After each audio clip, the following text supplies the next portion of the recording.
Likes of Christina Aguilera, Whitney Houston, Barbara Streisand featuring Celine Dion. There's only a handful of artists that can actually pull this off, and we got two of them in studio this morning. They're also wonderful human beings, so can't wait to reconnect with them. And speaking of wonderful human beings, I feel like this guy's abandoned me the whole week. I've been waiting for my bae, my partner in crime, and he's back this morning. Good morning, Mr. Wasty. I missed you. In fact, I'm going to say, what's up, dog? What's up? Yeah, because it's World Dog Day. It makes sense today. But I hope you're doing fantastic this morning. My name is Carl Wasty, and we've got an expert when it comes to all things pets. And if you want to know anything about your furry friend, that is what I want to ask you on social media. So get to the Expresso Facebook page. We have that question, what would you like to know about your furry friend? If it's behavioral, if it's something that they're up to, something that they do, maybe there's any sort of like health ailments or whatever that you've noticed in them, then please ask away. We want to get you equipped with the information necessary so that you are ready to go, ready to rumble, and not in doubt of anything related to your furry friend. I've got 4 Boston Terriers, and I have so many questions. In fact, I would love to know what they sound like if they had voices. But we'll get to that a little bit later with our expert. But for now, we've got news from around the world, and standing by is Jamie Lee. A very good morning to you, South Africa. My name is Jamie Domberg, reporting live for duty. Let me get you up to speed with what's happening in and around the world. And I'll start with this national news. The University of Fort Hare held a memorial service for brutally slain student Nosiselo Mtebeni yesterday. Her boyfriend has been arrested in connection with her death. She was a final year law student at the university, and Vice Chancellor Professor Sakela Buhlungu said Mtebeni's death was a huge blow as he saw her as a future constitutional court judge. The university has pledged to make drastic changes in dealing with the pandemic of GBV. A date for Mtebeni's funeral is yet to be announced. The meteor-like flying objects observed in many parts of southern Africa on Tuesday evening was most likely the debris from a Chinese rocket re-entering orbit. So says Professor of Astrophysics at the University of the Western Cape, Carolina Odman-Govender. She said these types of rockets have more than one booster, and what was observed could have been the first booster or even the upper stage thruster. She said it was unlikely that there would be a crash site as the debris normally burns up in the atmosphere. Then looking to news on the international front, Rwanda will host dozens of schoolgirls being relocated from Afghanistan following the takeover of the country by Taliban militants. Shabana Basij Rasik, the founder of a privately run school of leadership in Afghanistan known as SOLA, said that some 250 students, staff and family members were en route to Rwanda to begin a semester abroad. Rwanda's education ministry tweeted a message of welcome to the Solar community. Basij Rasik said they hope to return to Afghanistan when the situation permitted. Meanwhile, the U.S. Secretary of State, Antony Blinken, last night said the Taliban has promised to allow foreigners and Afghans to leave Afghanistan after the 31st of August, when a U.S.-controlled airlift will end.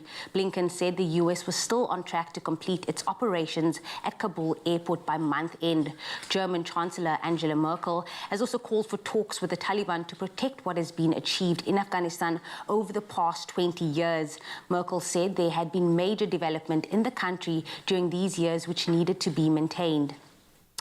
And then finally, a blind teen swimmer and her guide dog at the Paralympics. Today, of course, is World Dog Day, and the Tokyo Paralympics is in full swing. It's appropriate to tell of a very special duo competing for Team America. When 17-year-old Anastasia Pagonis lost the sight at age 14, she decided to bite the bullet and pressed on to excel as a swimmer. She became a world record holder in the women's S11 400 meters freestyle event, and now she has a sights firmly set on bagging gold in Tokyo. But without her beloved Labrador Retriever service dog Radar, she doesn't see her way clear of reaching for the stars. He is by her side every step of the way in the quest for this magnificent achievement. She says Radar gives her enormous confidence and adds, and I quote, "He's the best thing ever. We're a match made in heaven." And of course, Radar will be at the poolside in Tokyo when the final dawns, rooting for her like mad when she goes for gold, and we are rooting for her too. On that note, that is where I leave your 6 o'clock news headlines. I will be back on the top of the hour. Here's Graham with a first look at the sports.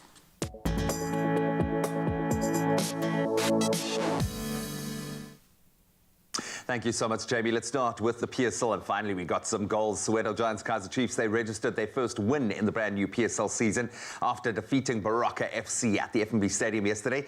The Amakosi drew first blood thanks to a 9th-minute goal by Karma Billiat, and then Daniel Cardoso doubled their lead to make it 2-0 in under 30 minutes.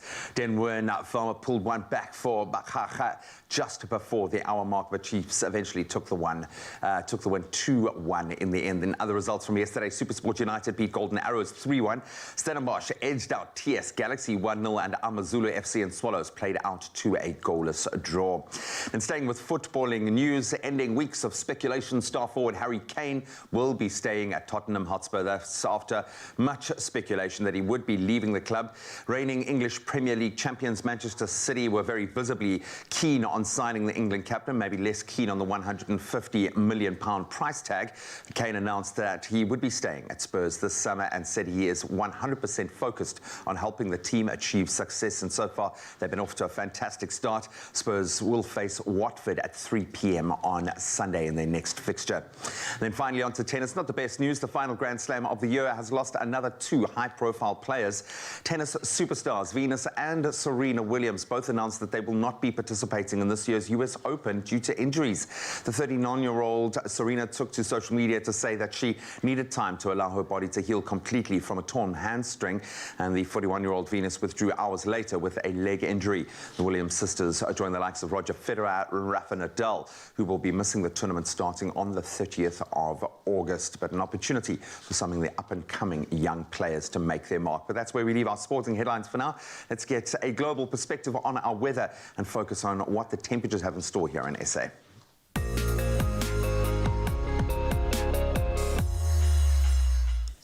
Thanks a lot, G. Let's take a look at the weather news. And starting off, Rand Water has placed some parts of Tshwane on stage 3 water restrictions. The city will be placed on stage 3 water restrictions in an effort to save the distribution network from collapsing following a decrease of its reservoir water levels. Residents were also urged to reduce their water consumption and reminded that the water restrictions imposed previously in line with the water supply bylaws were never withdrawn and are therefore still applicable. Some 30 areas will be affected by the water restrictions. Meanwhile, an intense cold front has made landfall in the Western Cape. Disruptive rainfall is expected later today, with strong winds and waves of up to 6 meters lashing the province. The SA Weather Service said the rainfall may lead to localized flooding in informal settlements and may also pose a risk to road users. If you are in that area, please do exercise caution throughout the day and beyond. Now, we do hope that wherever you may be, you are keeping warm during this last stretch of winter. I think many of us can't wait for the fresh spring and summer weather to come along. No matter the season, we do love a good sunrise photo. And starting us off this morning,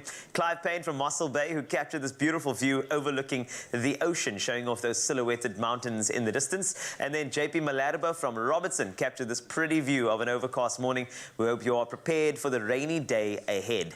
And let's take a look at the temperatures. In fact, in the north, it does seem like you got some summer weather, and then in the south, some rain. But let's take a finer look. Starting off in Polokwane, 12 to 26 today. Bombela, good morning to you, 16 to 31. Pretoria, 14 to 26. As mentioned, this is summer weather. Johannesburg, 12 to 23. Maikeng, good morning to you. 27 is your maximum from a minimum of 16 degrees Celsius. Klerksdorp, 15 to 24. Kimberley, a 40% chance of thunder showers. 27 is your maximum from a low of 11. Bloemfontein, 12 to 23 today with a 41% chance of thunder showers. Richards Bay, you can expect a high of 30 degrees Celsius. 21 is your low. Pietermaritzburg, 31. It feels like summer already. 19 is your low there. Durban, a minimum of 23 up to 29. Mthatha, 14 to 30. East London, 15 to 28 today. Cradock, you can expect 9 this morning. You rise up to 26. Gqeberha, 11 to 20. George, 7 to 22 with a 40% chance of rain. Cape Town, as mentioned, 7 is your low, high 16 and an 82% chance of rain. There are some scattered showers already. Worcester, 4 to 18. There's 65% chance of rain for you. Sutherland, you start at -1 and you're up to 13. Uppington this morning, 6 degrees Celsius, 24 degrees Celsius a little bit later today. That's a wrap of your weather news as well as your temperatures. No matter what the temperatures, we just hope that you start your day with your Feel Good Breakfast Show. And I also hope that it's bliss. Yeah, make it blissful. Make it blissful. It's a brand new day, South Africa. Good morning. Graham, I've got to ask you this question, all right? Did you check the calendar this morning? Did you look at the date, today's date?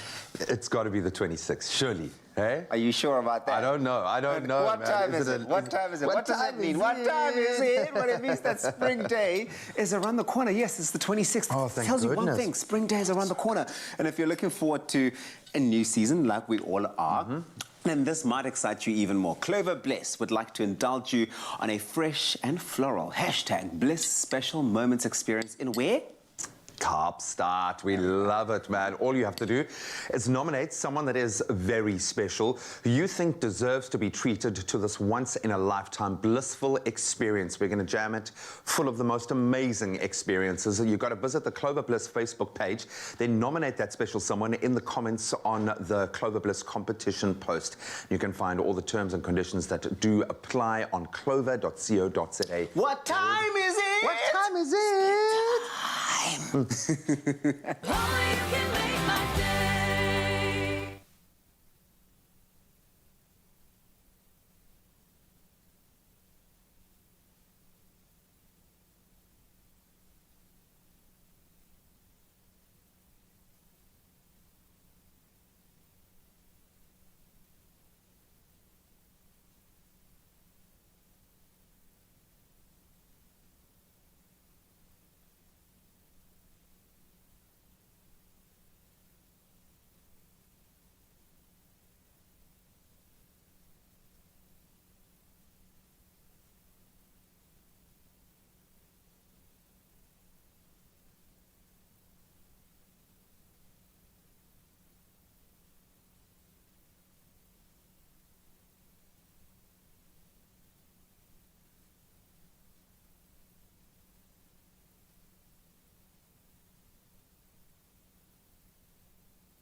It's my feel-good breakfast show.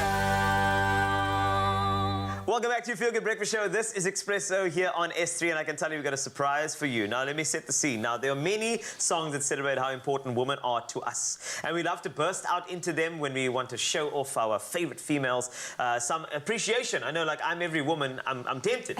I want to go there. I'm not going to. All right, not yet, because there are two singers on the couch. Wait, just give us a second. So this Sunday, popular Cape Town crooners Craig Lucas and Robin Peters will be indulging in just that as they perform in the second An Ode to Women concert. They're joining us as our performers today, and do really realize that apparently the dress code is black coats. That's what they said. It is coat outside, and that's why they wanted to wear a coat today. Please welcome Robin Peters and Craig Lucas! Yes! Clearly, you didn't get the memo. You stole my joke. That was going to be my joke. What's your joke? That coat outside. Did you? Yes, sis. Wait, hold on. I did not say that. Take the Craig. joke back. I'm Take the taking it joke. back. How are you guys? So good to see you. I don't know if anyone knows this, but you actually got Nature Boy this weekend. So he actually spent the weekend with Nature Boy in the mountains. Are you okay? Are you fine? Are you Good, right? yeah. Blink twice if you're not okay. Because I know sometimes it's hectic, but how have you been? Just connecting with you again. It's so good to see you in like real life, both of you. Thank you. Yeah, I've been good. I've been keeping busy, trying to find as many things as possible to keep busy and stay safe, obviously. Yeah, Rob? Yeah, I'm fine. It is well with myself. Hey, It is well with myself. Yes, it is I like well. that. And I've seen you. You know, we run into each other all the time. all the Same time. All the we see time. like that. Yeah, then Shady. Guys Then he's neighbours? like, we are. Oh, that's nice. Same neighborhood. And then when I see him, then he's busy shopping for butter chicken. Yes. And then I'm like, when are you going to invite me? But And now, then Jamie has 2 trolleys filled with groceries. She's blessed. I can tell. She does have that thing. She does do that. I know. I can see you doing that. In the shop. Shady, That's- Shady. Come here, here's a caramel. Look at this. It's filled with toilet paper, by the way. just in case you didn't know that. Well, that's exactly what you need, tissues and toilet paper, because when I hear you two sing, it's like, I want to cry already. Now, let's go on to what's going to happen this Sunday. To start off, I want to do a quick catch-up with both of you. If there's like just maybe a sentence or two between the last Ode to Woman to now, how things have changed. So, Robin, I'm going to start with you. Give us a couple of updates, besides your earring with a comb on it that I used earlier. No, I think the last one was very powerful. It was a powerful show. Yeah. And a lot of things has changed in this time. Like a lot. Like I can't even. It's just too much to actually say how much. It's Oh, changed. all right.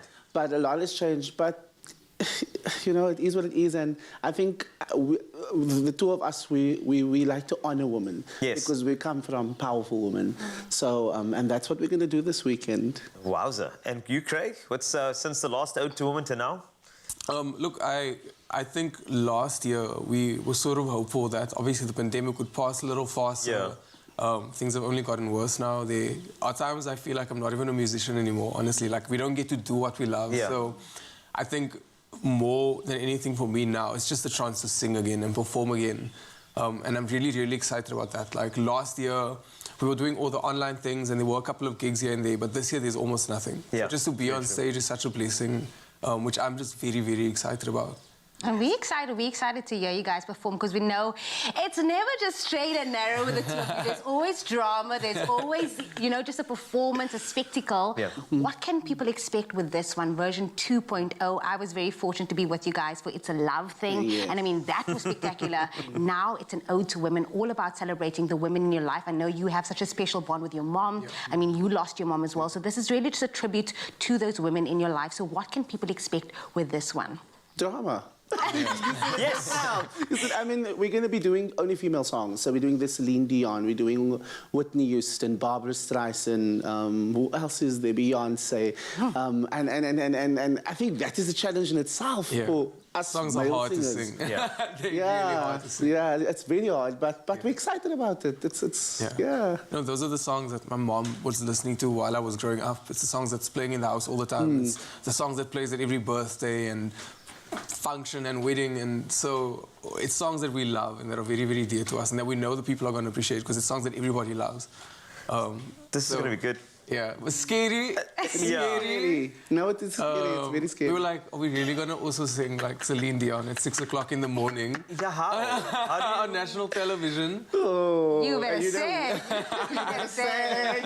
Well, I mean, you can either have the Celine Dion, or the Titanic Celine Dion. So you sink or swim, clearly. So good luck to both of you. No, I'm just kidding. But I know it's going to be good. You know, if you are sitting there and watching, I just thought just emotion. So, Robin, what type of emotion would you like to convey to your audience when they are listening and just watching you guys? They need to feel every single word. Okay. They need to feel every single word. We need to speak to them through our music. And that's what they're going to feel. That's it. I think that the song selection that we've chosen for the show is beautiful, absolutely beautiful. And it was actually Craig's idea to do the female songs. And we did our last rehearsal last night. It was... I think I saw a piece of that. It was... I know that this Sunday, it is a bit different this time, because there is a bit of an intimate experience. There is that one-on-one. I know that is something you guys are both craving. Yeah. Why did you guys go this route? I know it's sometimes difficult, especially with the pandemic, but why this route? Just allowing that space for people to just connect with you guys again. Look, I think nothing beats getting to sing for an actual audience.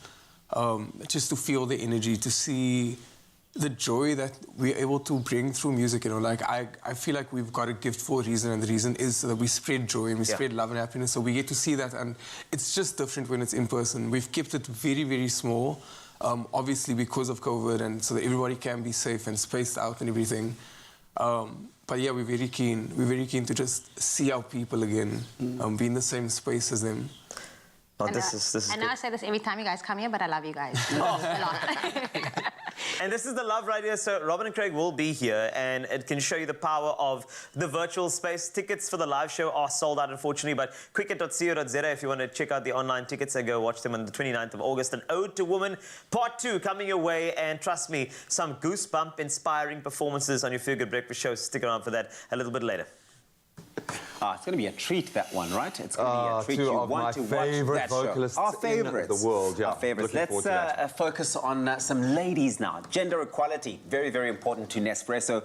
And over the last 5 years, the company has put initiatives in place to further the growth and development of women and to create opportunities, right? Those rich opportunities for women to become experts and leaders in the coffee industry. And really, it's all about making them role models, really allowing them to shine as role models within their communities. I love it. And in the most fundamental way. It's not just lip service, it's not just heightened awareness, but it's about setting in place structures that actually support and develop women within their communities. And last week, we met an incredible young lady, Aranesh from Ethiopia, who is such a beautiful example of the fruits of the company's equality drive. The fact that she rocked up on a motorbike as well, that just it just made it for me. So here are the facts. So in Ethiopia, 75% of the work in the whole coffee value chain is carried out by women, whereas only 43% of the income is earned by those same women. But that tells you the disparities. They're not fair. So Nespresso has 79 women who are agronomists, right, who are working within the country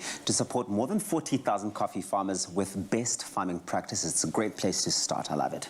So this morning, we are putting a question to you guys at home, and I really want you to think about it, is to get onto our social media pages and explain to us why you believe in gender equality. And I'm hoping that we've had a couple of comments. We have had a couple of comments come through. So let's see what the people have been saying.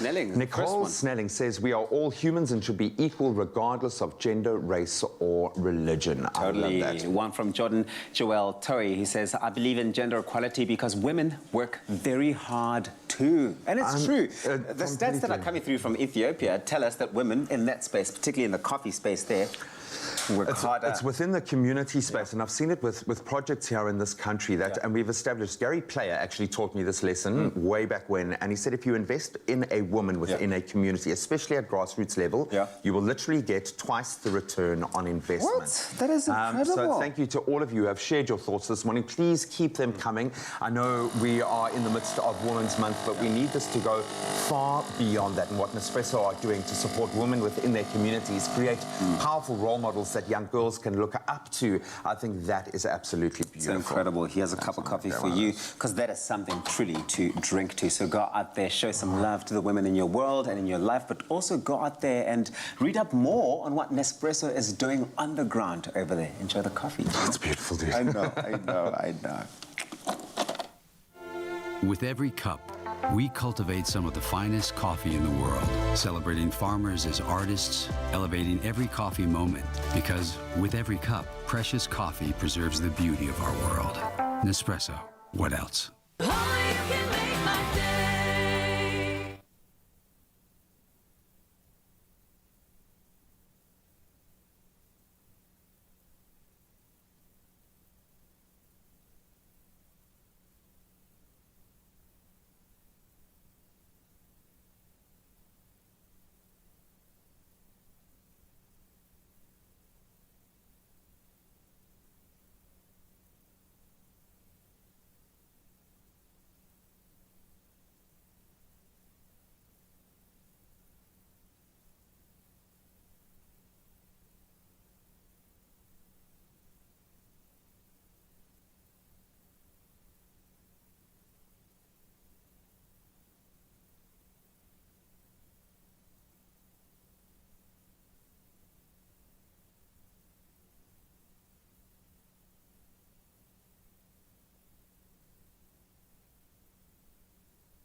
Purity, as your partner along your parenting journey, are also partnering with Cotlands to help raise 1 million rand towards early childhood development.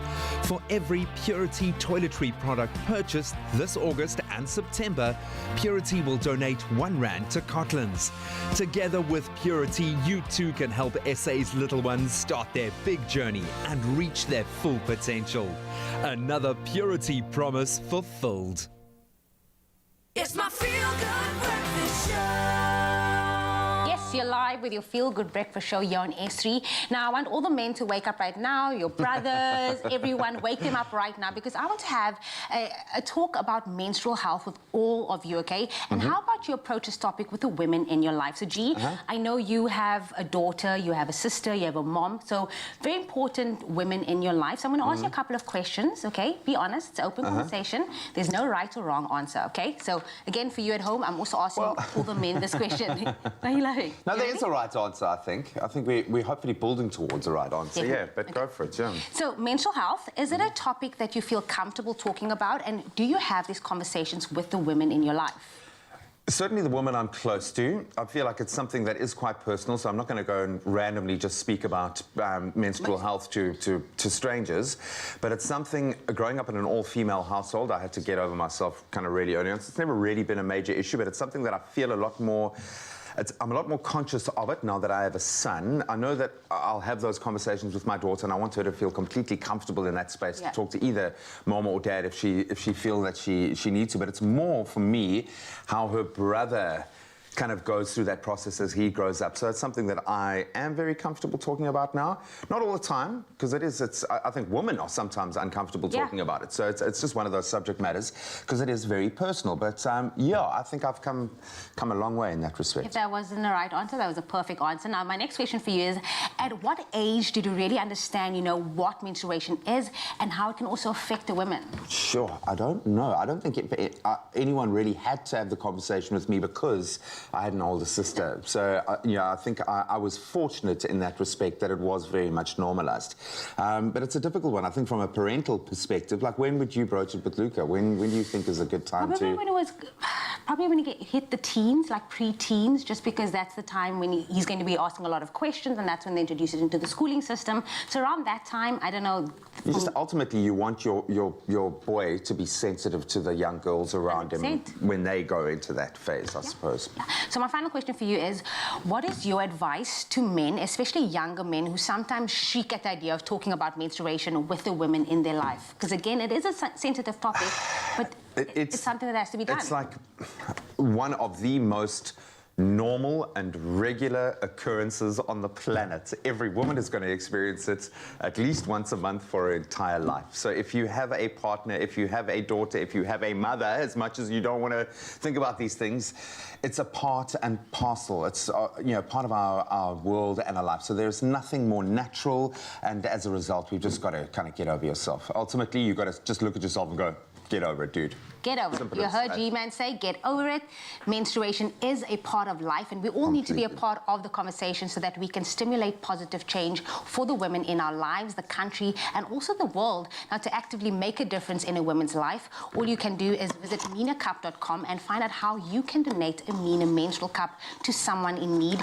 Every small contribution makes the world of difference, and you can be a part of that change.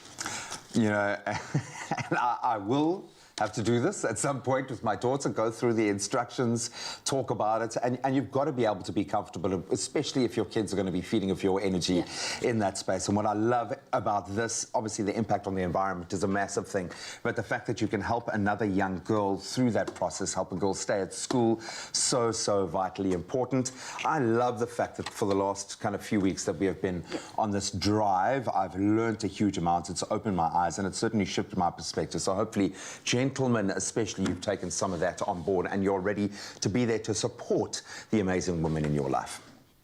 Because the thing is, there's a big question that remains at the end of every day is, who runs the world? Girls. Yes. A promise to the planet to be gentle and treat nature with kindness. So there's always trees to climb, to plant the seeds for a better future. Woolworths, the difference. Knox, every time you see me, you know I'm coming through with the right type of information, Yes. the right solutions, Yes. the right questions as well. Life can be boring, right? But we will never let it. We will never let it be Yes. boring. We can always make it colorful. Absolutely. Because also life is too short to wear boring dresses. And with the warmer days finally on the horizon, we can start parading in, fun, colorful, printed dresses again. And that's for the people who do wear dresses. Fashion and beauty editor Knox Mafu is back in the house with dresses for every age and for every style. Knox, look at you. First of all, let's talk about the dress you're wearing. Yes. You obviously looked at what I'll be wearing today Yeah. and you thought, I've got to match Tabiso. Obviously, because how good will we look together? I feel like the dress is screaming and it's complimentary. You're already starting with an Yes. idea there for everyone who's already coupling. It's like try and find dresses that match what your man might be wearing, your significant other might be wearing. But Yes. colors are a big thing when it comes to dresses, right? 100%. And I think the trends, I'm also just wearing one of those trends now. Yeah. The maxi dress, I'm talking from checkered prints to Yeah. polka dots, all of that is coming back. Yeah. But I think what's exciting really is that we're going to be seeing those pastel colors, the bright colors. It's really a time where in which color takes the moment, I love it. So we've got floral, we've Yeah. got prints, we're taking it back to the tropics. Yeah. It really is exciting, and it's not just for the women's fashion. The kids are getting in on the action, and it's amazing. It's all about playfulness, right? Because Yes. dresses can be fun, they can also be Yes. playful. There's so much you can do and Absolutely. say with dresses. Well, you've brought a whole range I here have. of different styles and types of dress Yes. textures, fabrics, as well as colors. Take me through it. Sure. So we kick off with kind of the mini dress, which starts off with a very floral print. You can get it with a drawstring. Nice. So we're kind of seeing a different play of necklines. We've got the square neck, the V neck, Yeah. and the O neck. So we're seeing a range of colors. So here we've got, ooh, girl, come Look at that, on. you got so many dresses now. They're fighting to be They are all just saying, seen. wear me, pick me, pick me. So we're seeing with the V-neck over here, we're Yeah. seeing the short dresses. Then we've got our midi dresses, right? Which is kind of a play between, fun and flirty, but also quite stable, which we've got, of course, in our classic I cotton love a colors. classic. Exactly. Yes, that's and it. we've got the tier kind of drop happening on So the dresses. detail is still very important, even in the classics or with the classics. And Beautiful. adjustable straps, which is always great. No matter how your bust is, you're Yes. going to feel comfortable and show what you want to show. I love that Yes. Woolies in particular does consider that. It's about making sure that they accommodate the different styles that you might be And wanting to your go for. If body. you want to drop it a little bit, for example, Why you can drop it a not? little bit. Yes. But if you're wanting to accommodate your structure, it works. Yes. And the joy is that there's so many range of colors. This dusty pink makes me want to just shout and scream and like dance in a field. It makes you want to step into a Saturday. Yes, Yeah? and then of course tie-dye, which we've spoken about, absolutely making a statement, and we're seeing that also in kiddies fashion. So if we look here, they're also having a lot of fun with really playful prints. I love that. In a beautiful range And of they've got colors. tie-dye for the little ones, or the younger ones, Honestly. younger ladies And as well. Look, they need to choose to be happy, because that is what summer is about. It's about Beautiful. in the joy, and it's all made with combed Yeah. cotton, sustainably sourced cotton, I as can we know. totally see my niece Exactly. rocking one of these with my sister rocking these, the Yes. tie-dye duo. We got Absolutely. two models. We do. Where you're, I suppose, are showing us how this can be brought to life or sort of expressed Absolutely. on a human body. Yes. One of our first models is here. Look at that. And Amache said, I'm going to take the print and have fun. So here is really a play with the tropics in Yeah. the nice mini skirt. We've got some beautiful detail over here that just gives her a little bit of some fun I and love flair. it. And we paired that with some everyday sneakers, which give her a little bit of comfort also, but make It's sure... confident, right? It's Exactly. confident. I must say, is a playful girl and a confident girl too. I mean, Yes. when you rock this and I say to you, Kuza Gogo, Kuza, right? Kuza Gogo. I mean, it makes you want to do that. I love it, yes. Absolutely. She looks incredible. So comfort is important. Sustainable cottons, but of course you're seeing the trends. Bright Yes. colors, prints are the moment. Beautiful. Amahle, go and rock Yes, your day. girl. And then you got your second model, I've got Jamie Lee. Jamie Lee. Repping for the Hello. older ladies. So this is what I wanted to go back to the classics, right? Because I think the variety in the dresses, we've seen the prints, but this is more of a maxi, beautiful dress, a Sunday out at a picnic with friends, and you're looking classic and chic. There's some beautiful detail at the back over Jamie there with is a working it. drawstring. So also, it's about versatility, Yes. being able to play between that classic, and this is very chic. She could wear it with heels, but I think with the sneakers, it gives it that It edge. just takes it there. I was going to say about this particular type of dress, what is this style called? So this is called a maxi dress. The maxi but it's dress. It's got the tier The effect. layers or the Yes, tiers. which which is really great. It makes it so versatile, you're right to say, because this can go from a casual day out, or you could, I suppose, put a belt on, it, you can high make it heels, form- and go exactly. form, or put a blazer on, or whatever the case may And be. it changes. This is beautiful, and it transforms it.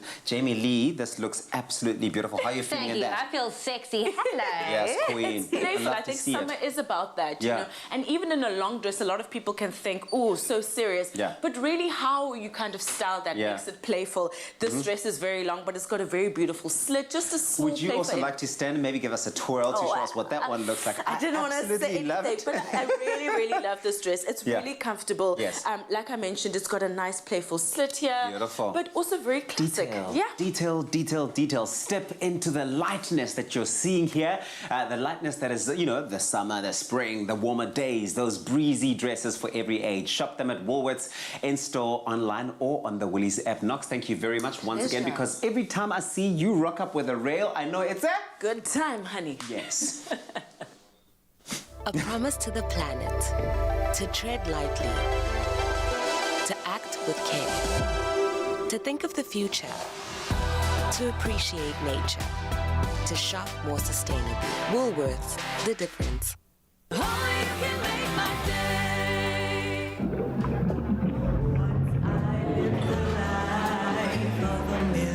The rich taste that says you've arrived. Uyigakara. Living a life of illusion. Leaving your finances on the rocks. In this world of Bazotina Bantu, do you want a bank that takes your money or a bank that takes your money seriously?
Nourish your skin with Ingram's for Men, enriched with triple glycerine.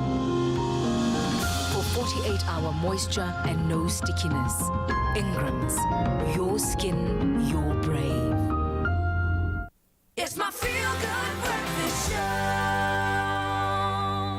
Welcome back to your Feel Good Breakfast Show. This is Expresso on S3, and in celebration of Women's Month, we're honoring these powerful female artists and playing a bit of a game called Guess the Lyric. It's so much fun. And how it works, I'll give you a line from a song with some missing words, and you'll need to guess the lyric. It's a very easy game. And once you've gotten the word correct, you will need to sing the song, because that's what we do. When you have singers, you make them sing. You're welcome. Let's go. Robin, Peters, Craig, Lucas, are you ready for this? Okay, first and foremost, Robin, have you ever been on stage and you've forgotten a lyric? Yes, you sing. And what do you do in that moment where you forget the lyric? What do? You sing. You just go, And I'll give it over to the audience. Oh, do you? You sing. That's what I do. I have no time to sing. That's funny. So you say you don't you sing. Now you know why. Artists say you sing. It's not for the ears. They forgot. Yeah. Yo. Okay. Let's start with you. Don't worry, we're not that competitive. But if you guys want to be competitive, you're fine, right? It's kind of like the showdown of the black coats. Okay. Okay, this is the first song. I'm going to just kind of read it out with the beeps in it, and then once you connect to it, just get the, Okay. Yeah, right, here we go. So, your song is, all right, how will I beep if he really beep me? I say a prayer, beep, I fall What in am I love. supposed to do if I know the answer? Well, you can fill in it. So how will I? No. If he really Loves me, I Yeah. say a prayer with every. heartbeat. Now, what is that? How does it sound like if you sing it? How will I know if he really loves me? Oh. I say a prayer with every heartbeat. I'm not gonna give it all away. And who sings it? Whitney Houston. Yes, man. Yes. Well done. I'm proud. I'm really proud. I know that was an easy one. Well done. Okay, can I bring in the big guns for you, Robin? Are you ready? So here's your challenge. Say my beep. Say my beep. If no one is beep, you say beep. I love you. If you ain't beep, game. You sing. Did you know it? What? Say my beep. Say my Say name. my beep. Say my name. Oh, you help him? It's a competition, man. I thought. Okay. Okay. So I get just the wanted point. to give you each one, but now you have to get the point now. Yeah. So now you have to fill it in. Say my Name. Say my Name. If no one is, Around you, say baby, I love you. if you ain't. And what does that sound? Got no game. No, running gay. Oh, there we go. Well done. If you ain't what? What does that sound like though again? How does that song go again, Sing man? it. Say what? Say my name, say my name. When no one is around you, baby, say I love you. You've been running gay. And who sings it, Robin? Destiny's Child. That's correct. Well done. You are a child of destiny. Yeah, That's half what a point. You are. Yeah. Okay, you do get a half a point because you get that other half of the. Okay, right. Craig, this is yours. We could have had it beep, beep in the beep. Rolling in the deep. There we go. How does it go? Yeah, it's a hard one. Yes. We could have had it all. Rolling in the deep. You had my heart inside of your head. Yo. You know, you don't even want to, you can't shout, you sing. Yeah, I want you to sing. Yo, my word. And who sings it? Adele. Thank you very much. Right. Yo. Let's go to the next one. I'm going to leave this in the middle of you Okay. two because I don't know about you, Because Robin. You Robin's- don't, you know, No, I'm worried about you. I'm worried about you. Yeah. I'm going to throw this in the middle of you guys. Whoever gets it first, so be it. Okay, next one is, no matter what beep, I'm no beep without you. And I can't get enough. Must be beep on the beep. What? It's a tough one. It's very tough. No matter go again? what. No matter what I beep, No matter. I'm no beep without you. Oh, And I it's can't get no enough. No matter what I do. Is it that? Nope. No? No matter. And there. I also Don't thought forget that. it's not Don't that. forget that. It's No not matter- that. It's not that tune. It's not that, you have to get the. It's a different song. I need to give you a clue on this one, right? Okay, give Yeah. us a clue. Okay, it's one of those really deep songs by a Barbadian singer. Very deep. Okay, just give me the lyrics again. Okay? No matter what I beep, I'm no beep without you. And I can't get enough. Must be beep on the beep. Oh, the honor. Must be love on the Yes, man! How does it go? How does it go? I just know the verse.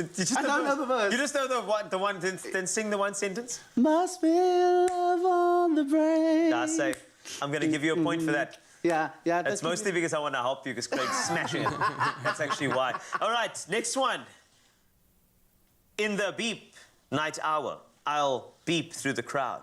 I'll give you beep, baby love me, beep out. Yo. Oh, I know it. Just give me the first thing in. In the beep night hour, I'll beep through the crowd. I'll give you beep, baby love me. It's beep XO out. by Beyonce, but I can't. I don't know what the lyrics are. In the darkest hour. Yes. Search through the crowd. Yeah. Yes. Your face is all I see. That's something like that, yes. But you know who sings that song? Beyonce. Okay, I'm going to give you a point for that as well. Sorry, Robin. Thank you, sir. The correct lyrics Well, are, you helped me. in the You darkest helped me. night hour, I'll search through the crowd. I'll give you everything, baby. Love me, lights out. That's how it goes. Well done. Robin, guess who wins? Guess who wins? Craig. Craig! Yes, man! It was equal. That's it. Well done, friend. Well done. Congratulations. You two will be singing songs that you do know the lyrics to in the next couple of minutes. So stick around. This is Expresso on S3. And coming up, I know you want to flex a bit, so here's Jamie Lee standing by. Oh, we love the boys, but we also love leveling up you on your Feel Good Breakfast show. And if you're looking to level up your lower body workouts, then using resistant bands is the way to go. They're not only extremely portable, convenient, and cost-effective, but they also make your workouts more challenging and aid muscle activation. Now, as you continue to celebrate women this month of August, fitness trainer Lauren Wannenberg is back in the studio to take us through a lower body resistance band workout. Good morning, Mama. Good morning. You're looking good. You too. You are putting, like, you are serving us goals right now, so now we know that this workout is obviously so effective. I can't help but notice that we have different color bands. Does this change anything? Yes, it does. So the different color bands show you the different type of intensity that we'll be doing. So I think your one is slightly less intense than mine. Good. Yeah. So that will be good. So we're going to be starting with some deadlifts. Just pop it slightly under your feet. Okay. Let me get just my balance. a little bit, and then we'll just keep our back straight. Let's try this one more time. And there we go. And we'll just lift up nicely. Bring it up. Up and down. Okay, just up. I know Focusing on our hamstrings. With deadlifts, you shouldn't lock your knees. Not completely, no. Okay. So just bring it down. And feel free to squeeze when you get to the top, eh? Squeeze. I love it when we have a good squeeze at the top because you know that it's working. You're flexing that muscles. And again, like I mentioned, it's all about muscle activation. Definitely, definitely, yes. Okay, for the next one, let's pop it on above our knees, on our thighs. And are you able to do this without the band? So what would happen if I was trying to do this workout without the band? If you're doing it without the band, you're going to be basically at the gym with some dumbbells, which creates a little bit more intensity than what we're doing right now. Okay. But this is for basically at-home workouts. If you don't have a gym, if you're not at the gym, just makes life easier, I think. Yeah, definitely. And again, it also just helps to create that resistance that you need. So if you are trying to work it at home and you don't have those dumbbells like you mentioned at the gym, it's a great way to just to level it up a bit. Definitely, definitely, definitely. Let's go. Keep your feet hip length apart and just squat down. Squat it down. Keep the resistance. Don't forget to squeeze when you get to the top, ladies. Nice. Let's just do a few more. And how many sets would you recommend us doing for this workout? So I would say about 3 sets and about 12 repetitions. Okay? So just keep the resistance between your legs, okay? I can actually feel my legs just forcing to go together because of the band. Because usually when I don't have this on, my knees are going outward. My trainer's always like, Jane, keep it together. But this really makes you want to squeeze it together. Yes, definitely. For the next one, we're gonna be on our knees, okay? Something called fire hydrants, okay? So fire hydrants. Yes. So which means it's going to burn, right? Slightly. Slightly. So what we're gonna do is we will just bring them up. The right leg. Yes. Just bring it up. And we'll just do about a few on each side. Mzansi, hopefully you are feeling the burn with us this Thursday. It is getting hot in here. Like Asha said, let it burn, baby, let it burn. Okay, let's switch sides. What you do on the right, you do on the left. Yes. Can't neglect it any side, eh? Absolutely not. Nice. This is only set number 1 and I am shaking. Okay, let's do one more. Lovely, okay. For the next one, we'll turn around on our backs. Okay, what we're doing is a glute bridge, okay?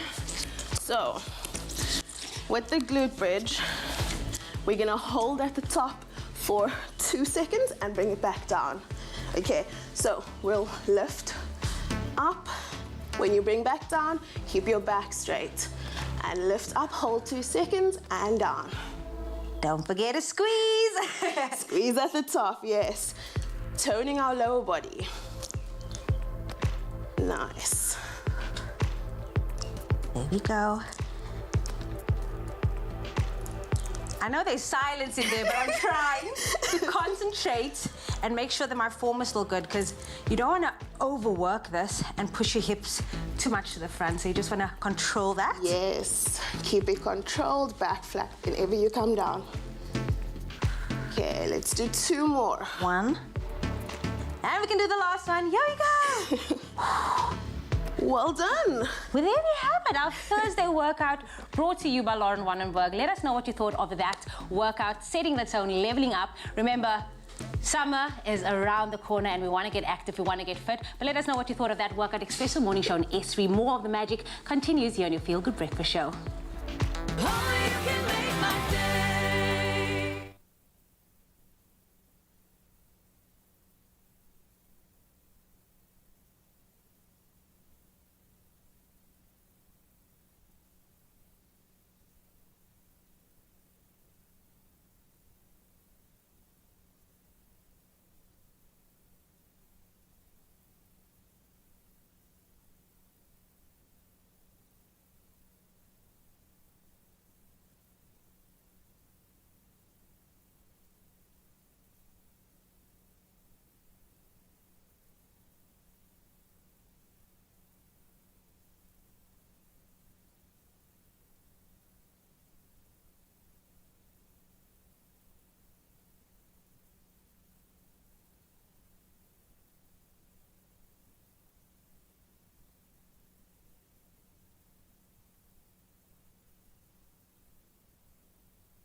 It's my Feel Good Breakfast Show.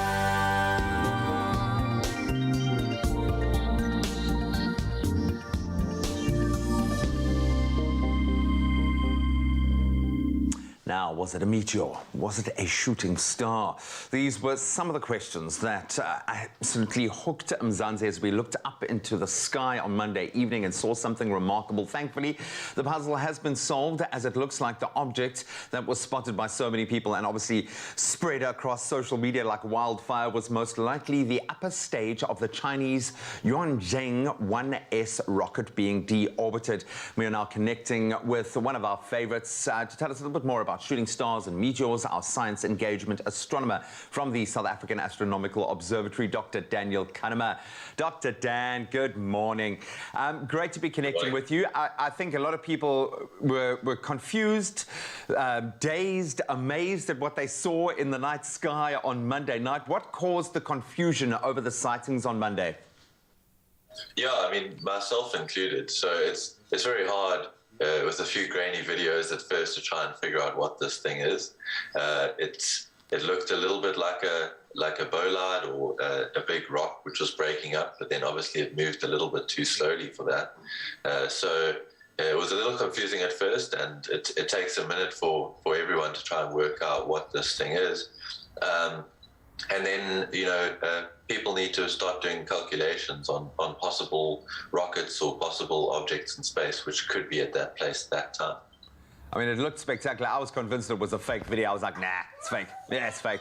Because it really is awesome. But obviously, a lot of us were hoping it was a meteor coming down to Earth. What are the key differences between observing a meteor, or a meteor shower, if you will, and then a shooting star? So a meteor is essentially a shooting star. So a shooting star is generally formed by quite a small object, a few centimeters or a little bit bigger, which enters the Earth's atmosphere, burns up very, very quickly, and that's what you see as a shooting star. Meteors can range from that up to, 10 meters or so, and they'll burn up in the upper atmosphere. As they get larger, they form something called a bollard, which is a little bit more dramatic, something more like we witnessed with this, but then moving a little bit faster. So, there's kind of a scale of the rocks that are coming in, and the effect of them is different. A meteor shower occurs when the Earth passes through the tail, generally of a comet, where there's a lot of small rocks which have shed off the comet. And then when we pass through that, we'll get a lot of little shooting stars for an evening or a few evenings. So it's great. Some of them can be the size of a football. Some of them out there in this wonderful universe expanse of ours can be the size of Texas. When do we need to start panicking about meteors? Surely we are tracking them. And how close have we come? I know there have been a couple of I want to say close shaves in recent years, but there are a lot of really big rocks out there that could quite possibly hit our planet again and kill all the dinosaurs. Well, yes, I mean, something the size of Texas, there wouldn't be much question. I think that would be the end. But yeah, so the meteors, they formed by something called meteoroids, which are these small objects I was talking about. As they get a bit bigger, we call them asteroids. So asteroids do range from, 10 meters right up to hundreds of meters, kilometers across even. We're pretty confident that we know of most of the large asteroids, and we are tracking them. At the moment, there's nothing that's hitting the Earth in the next 100 years that we know of. There's a small chance we've missed something, and that would be quite worrying. But, there are a lot of teams who are doing this constantly. They are tracking every asteroid that we know, working out its orbit, and checking whether there's any risk to us at all. Oh, man, I'm just wondering what we're going to do, because Bruce Willis presumably is not going to be around in 100 years' time, so I have no idea what we will actually do if a meteor does enter into our atmosphere. Dr. Dan, thanks for clearing that up, my friend. Go get back into bed. You've earned it, man. Go and dream of shooting stars. But we've got to say thank you to everyone who posted those amazing visuals of obviously what was a planned reintroduction into the atmosphere for a Chinese rocket, but that did give us some spectacular visuals. So thank you so much for that. And to Dr. Dan right now, though, it has just gone 7 o'clock, time to get back into the news headlines. Thank you very much, G-Man. 7 o'clock on your Feel Good Breakfast Show. We take a look at those news headlines, starting off here in South Africa, where Basic Education Minister Angie Motshekga yesterday confirmed that there were no plans to scrap the October school holidays, as had previously been discussed. She told Parliament that teaching time lost due to the COVID-19 pandemic will be recovered in the remaining days, and not by scrapping, or rather scraping, off of the holidays. Basic Education spokesperson Elijah Mhlanga earlier yesterday said that the department's whole was holding talks with partners to cancel the October holidays, giving additional teaching time between the 4th and the 8th of October. Meanwhile, in Zimbabwe, the University of Fort Hare held a memorial service for brutally slain student Nosicelo Mtebeni yesterday. Her boyfriend has been arrested in connection with her death. She was a final year student at the university studying law. Vice-Chancellor Professor Sakela Buhlungu said Mtebeni's death was a huge blow and he saw her as the future Constitutional Court judge. The university has pledged to make drastic changes in dealing with the pandemic of GBV. A date for Mtebeni's funeral is yet to be announced. In international news, a U.S. intelligence report yesterday by President Joe Biden into the origins of the coronavirus pandemic is inconclusive. Agencies are reportedly divided on whether the virus, first seen in China, was the result of a natural spillover from animals to humans or was caused by a lab accident. China's foreign minister has dismissed the report as, quote, anti-science. A World Health Organization team concluded in a report earlier this year that the disease most likely originated from an animal sold at a market. In Rwanda will host dozens of schoolgirls being relocated from Afghanistan following the takeover of their country by Taliban militants. Shabana Bashk Rashik, the founder of privately run School of Leadership in Afghanistan, known as SOLA, said that some 250 students, staff and family members were en route to Rwanda to begin a semester abroad. Now, Rwanda's education minister tweeted a message of welcome to the SOLA community, and Basij Rashik said that they hope to return to Afghanistan when the situation permitted. And next, imagine a Big Mac meal each day for 50 years. Yes, nothing beats a bite at a McDonald's outlet, whether it be a day or night. It's always a great choice. For millions, the only choice. And World Guinness record holder Donald Gorske wholeheartedly agrees because he's made the Big Mac his everyday meal for the past 50 years. Can you believe it? Yes, it's true. The American has eaten a whopping 32,340 Big Macs over the 5 decades, and he started doing so in 1972 after acquiring his first car. The first place he drove his car to was a McDonald's outlet to eat 3 Big Macs for lunch, and he returned on the same day twice. And by day end, having discovered his favorite sandwich in the world, he had gobbled up 9 Big Macs. One of the more viral videos on the Guinness World Records TikTok account concerns Gorske, and since 2019, it has amassed over 14 million followers. Big Macs for 50 years. It's incredible. That's where we leave it for now. Here's a look at what's happening with your temperatures across the country with Carl.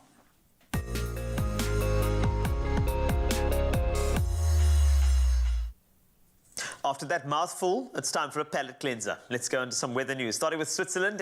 Switzerland is actually committed to being climate neutral by 2050, and there are already plans to create floating solar farms across the country. The small village of Bourg-Saint-Pierre in Switzerland is known for its fabulous walks, winter ski resorts, and of late its high-altitude floating solar farm, which is one of a kind. It's the first high-altitude floating solar farm in the world. The incredible structure sits at almost 2 kilometers above sea level, floating on a man-made reservoir. It's made up to 2,240 square meters of solar panels, that's wowza, and arranged in 5 rows of 8, which are able to produce 50% more energy than panels on low-lying land. The reason for this is that mountainous conditions make solar radiation stronger. All in all, this project produces 800,000 kilowatts per year, the equivalent of 220 household energies needs. So that is fantastic. Let's hope South Africa follows suit soon. Let's move over to some of those things from our own shores. In fact, we kickstart our 7 a.m. sunrise segment with Gary Oakkamp from East London, who shared yet another stunning sunrise of the sun rising on the horizon over the ocean. And then we go to Nabila Malam from Muizenberg in Cape Town, who captured this bright photo of the sun as it breaks through the cloud cover. Thank you so much for those pictures. They are absolutely incredible.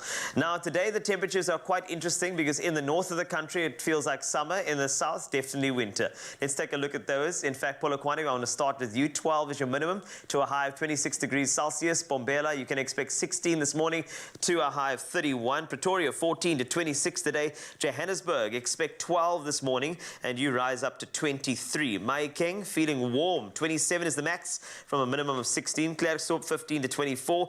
Kimberley, 11 to 27 with a 40% chance of thunder showers. A 41% chance for you. Bloemfontein, 12 to 23 are your temperatures. Richards Bay, you start at 21 and you're up to 30 as a maximum. Pietermaritzburg, very warm today. 31 21 degrees Celsius as a max from a minimum of 19.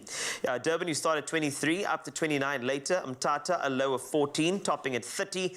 East London, 15 to 28. Cradock, 9 to 26 today, with a 25% chance of some rain in your area. Gqeberha, 11 to 20. George, 7 to 22, with a 40% chance of rain. Cape Town, 7 to just 16, 82% chance of rain. In fact, do be careful if you are using the roads today. Some heavy downpours expected later. Worcester, 4 to 18. Sutherland, you start at -1, up to 13 later. And then Uppington, 6 is your minimum to a max of 24 degrees Celsius. That's a wrap of your weather news as well as your temperatures and your Feel Good Breakfast Show. It is time to cook, and we've got one of our favorite chefs back in the kitchen. Yes, indeed. I'm delving into the host of possibilities that are available with the ingredients that we are cooking with today. Some cold temperatures, yes, are sweeping in, and it's always comforting to create a special memory in the kitchen with the ones that we love. So take some time and, take a little moment out and together with someone you love, bake something irresistible. That's exactly what we're going to do today. Snowflake has deliciously simple, flop-proof, easy mixes for you to choose from, and we are showing you just how quickly you can put something together with our Snowflake 3-ingredient sweet milk buns. And the sweetest foodie on the planet is here. Gracie, it feels like it feels far too long. It has been long. It is so good to have you in the kitchen. Oh, it's so nice to be back. Creating something beautiful and amazing. I've got the most awesome looking dough here. Yes. But this is great. This is comfortable. I'm just imagining the house filled with the smells of baking bread. It is magic. Is there not a better, paired with the sound of rain, freshly baked bread. And I love the idea of like jam and cheese on the sweet milk bread. Beautiful. 3 ingredients, easy peasy. Thanks to Snowflake's easy mix, it's even easier. So where do we start? So this is so easy. So you better not like blink or anything. Okay. So 3 cups of this Snowflake mix. Okay. So. And we're using the sweet mix, hey? This is the sweet mix, yes. And that will just give you a soft crumb and a soft crust. Okay. Because it's nice and sweet. Oh, delightful. Measure better at home. Don't measure I think you did it right there. You didn't get any flour anywhere. That was well done. Okay, so here's the hard part. Okay. A cup of milk. Boom. And an egg. Boom. And then you just mix. That's it. Wow, look at that. So you mix it until it's a nice soft dough, and then you turn it out onto a surface and give it a nice knead. Okay, so you got to work some love into it. Yes, work some love. That's actually a really nice way of putting it. I'm going to use that in my classes now. I'm just going to say work But I've realized this thing, with dough, it's a living thing, ultimately. It really is, and it requires love and it requires care. That's a beautiful dough ball. So this is what it's all mixed, and when you knead it, and there's no wrong way to knead, by the way, so don't be stressed out about am I doing Well, in fact, it's a great stress release, in fact. It's like a massive stress ball that you can just work and get into it. But look how satin. It's beautiful. I told you, this is a beautiful dough. Hey? So I'll do 3, you do 3. How's that, Graham? Ooh, yeah. And then just divide it into 6. Okay. Okay. I've got a nice square tin here, and I'm going to preheat my oven to 180 degrees. Okay. Okay, roll it into 6 balls. Pop it in there. Pop mine next to yours. Could have a game of noughts and crosses while we're going, huh? There we go. So 6, 9, depend on how much you want to do. There we go. Brush it with some milk. What happens when you brush it with the milk? So it is the sugar in the milk that will just turn it a nice golden brown while it's in the oven. Okay, so it's similar to like an egg wash. It is, and you can use an egg wash if you want to. This is just like the poor man's egg wash. A little bit of milk. And then, I missed one. And then that goes in the oven for about 15, 20 minutes. Oh, then they're going to kind of sort of join, but not, and they're going to swell, and they're going to turn into this golden, delicious, beautiful mix. Now, here's the thing, and we've been exploring a couple of recipes here. The versatility in the Snowflake 5-in-1 is amazing. So whether you are team sweet, as we are today, or maybe team savory, there is a Snowflake 5-in-1 mix just for you. You can create 5 different types of recipes from just one product. They made it so simple.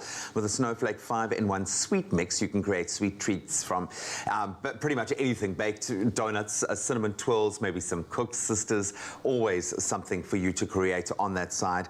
The range is amazing, and they really have made it easy, because I think baking can be intimidating. It is. Especially on your level with the kind of creations and the things that you do. Yes. But that's obviously a lifetime of perfecting the art. But it's great for someone like myself to be able to do this. And to bake bread with my boy is the best thing, because it's tactile, and we can have a lot of fun. And I've got a big enough counter that he can actually sit in the flour, and but it's the patience, and then you get to enjoy the reward. Absolutely. And something quick like this is great to do with kids, because they want to see the results quite quickly. So yes, absolutely wonderful thing to do with your family. 180 degrees, you said. How long in the oven? For about 15, 20 minutes. Easy peasy, man. The easiest way to see if they're done is if you just flick them with a finger. Can you hear that hollow sound? And they make that beautiful hollow sound. Yeah. Clearly, so if it's a those thud, are then ready. it's going longer. Absolutely beautiful. Well, here's the good news. You stand a chance to win some great prizes for creating your own homemade happiness. Simply purchase a Snowflake product to bake your favorite creation using the Snowflake product, and then keep your till slip as proof of that purchase. Then cook or bake something ultimately amazing, and make it for that special female figure in your life, at the moment being Women's Month, and use your Snowflake product in the process, and then visit the Snowflake Facebook page to post a picture of your creation and that Snowflake product as well in the comments of the competition post, and use the hashtag Snowflake Homemade, and you could be the lucky winner of a 2,500 Rand cash prize, or a voucher valued at 2,500 Rand. But you can find all the terms and conditions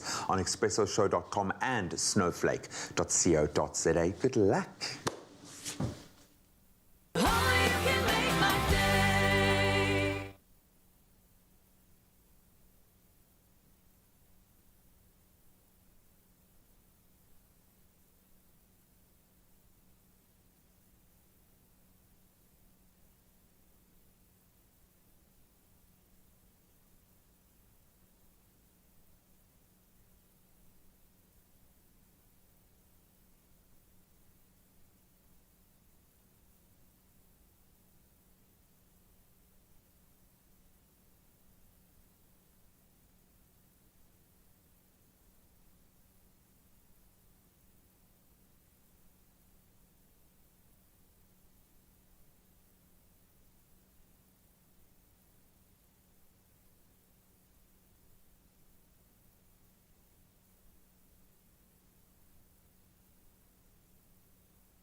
It's my feel-good breakfast show.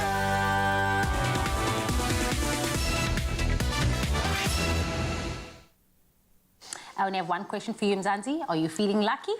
Are you feeling lucky? Yes. Here's why. Because African Retailer Game is giving 20 lucky shoppers the chance to win a 5,000 Rand shopping voucher simply by spending 500 Rand or more in store or online through its Truckloads of Deals competition. Now, and who better to give us the lowdown on how we can win big this month than South Africa's webfluential influencer, Lapamari Kalapuza, who will be sharing how the store is giving back to its loyal customers. Good morning, lovely. How you doing? Good morning, Expresso family. Just the energy that we need, That's just the the Lucky vibe. Mari energy that I came here for, man. It's so good chatting to you. And we're talking about something incredible. I mean, it's a 5,000 Rand shopping voucher, which definitely can do some damage. Yeah. But in your humble opinion, why should viewers get entering the game Truckloads of Deals competition right now? So I believe viewers should join the competition because it offers 5,000 voucher. And so we are living in a pandemic time. People are struggling, you know, the lockdown. People can't afford to buy essential stuff. But with this game voucher, you just have to buy what you want. But it's wise for viewers to buy essential stuff since we are in pandemic time. Friend, you had me at 5,000 Rand. That was it. You didn't have to explain yourself. But let's get down to the details with a question on everyone's mind. How can we enter? You have to spend 500 or more 500 at your game nearest store or online, and SMS your name, surname, your phone number, your till slip, or your sequence number to 40105. Yeah, T's and C's apply. Wow, simple as that. Hit us with the T's and C's do apply. Thank you. Let me pose this question to Lapi Mari. Let's have some fun with this because my mind's going wild when I think about it. But if you got that 5,000 Rand voucher, what items from game would we see in your shopping cart? And maybe you can tell us why too. Like I could buy a lot of things. Say I would want a laptop, grocery, but I will buy grocery in bulk because we are living in pandemic, you know. Some of my family members are not working, so I know it will last us almost for 2 months. Yeah. I mean, and more importantly, what deals at Game should we keep our eyes on and our shopping carts on this month? So there are a lot of things, laptops, fridge, flat TV, like washing machine. There are a lot of things there. Shem, you really want a laptop because that's the third time you mentioned a laptop now. Okay, Yeah. we get it. We get it. We get it, Lavamari. You want a laptop. Allow me, please allow me. Well, look, Lapi Mari, Kalapuza, from a webfluencer like you, it's a pleasure chatting to you, man, and being educated on all the good stuff and why we definitely need to enter this competition. But it's good chatting to you. I love your energy. I love your vibe, and I look forward to seeing you soon. I love you guys.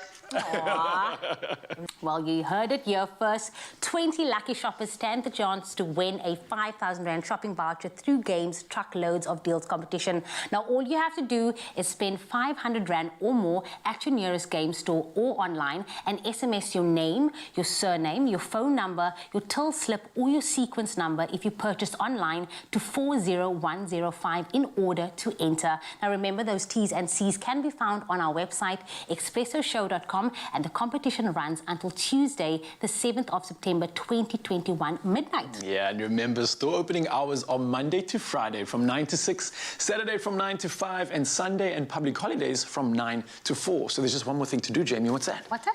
Get entering!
Welcome back to your Feel Good Breakfast Show. This is Expresso on S3. I hope you're doing fantastically well this morning because we're about to chat to Grant Hines for our latest game review. And this week it's on Riders Republic. Now, if you're up for some insane action, this game is just for you. Grant, welcome, my friend. Hey, thanks for having me. How are you? I'm so good. Your hair looks incredible. I saw your social feed. It looks amazing, my friend. What color is that? I got a glow. It's yellow. Did you go to pre-primary, Carl? Hey? Oh no, it just looked a little orange on the social media feed. That's why. But it looks great. I'm glad it's yellow now. But let's focus on why you're here, Riders Republic. What's the goal of the game, Grant? So, Riders Republic is a brand new game from Ubisoft. The open beta is happening right now, which means that you can jump in and play for absolutely free to try it out before it comes out. And the difference between this and all the other like extreme sports games is that there's a whole bunch of stuff in it. There's mountain biking, there's snowboarding, there's skiing, there's like, you know, those wingsuit things that, what do those people do? You know, like Tom Cruise is always on those things. And, you know, we grew up playing a lot of extreme sports games. And, you know, it's really nice to see so much packed into one particular game, right? You want to see as much as you can and get the most value for your money. There's a great character creator, which I'm hopefully going to be able to show you a little bit later on in the show, and show you some of the gameplay as it stands. But it's such an exciting way to reintroduce extreme sports as a platform. You know, we've always had like one game that's like a skateboarding game, you know, like Tony Hawk's, or, you know, or Dave, what's that BMX game that came out? Like, it's always one thing, but to have them all crammed into one is really great. And Ubisoft have the ability to make this. I mean, they made games like Steep. Steep was this snowboarding game which was extremely popular. And they've been able to like now kind of cram all of that into one experience, which is really cool, and that is Riders Republic. And I think that if you are into this kind of game, or if you like to play games with your family, it is lots of fun. Also, there's also a lot of multiplayer.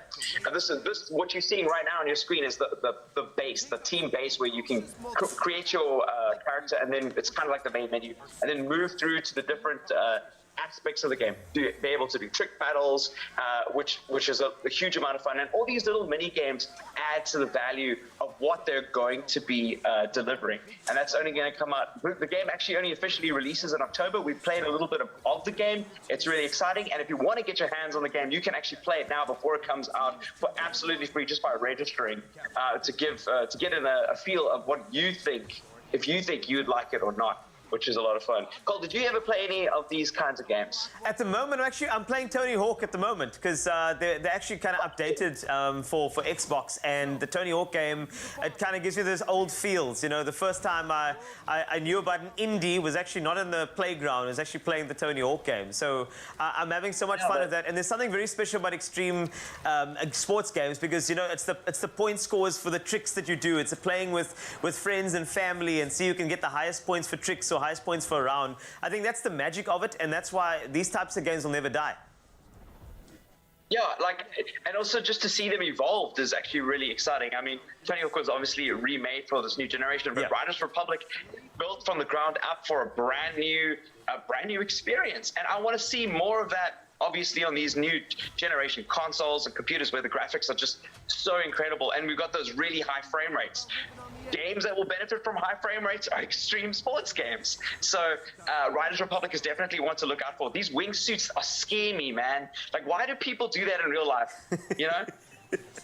The wingsuit thing, I mean, I've only seen it in like the movies when they dropped in the King Kong, or so the Godzilla movie, as well as the Transformers. But dude, it's going to be a fantastic game. I'm excited about this one, given the fact that there's obviously multi layers to it. It's not just one discipline. You can get a couple of different things. I know there's mountain biking and there's skiing, so it almost like throws in some of those old school games that we used to play, like Tony Hawk and SSX Tricky, all into one. So I'm really excited about this on Riders Republic, and hopefully a little later you can show us a bit more of the character creator.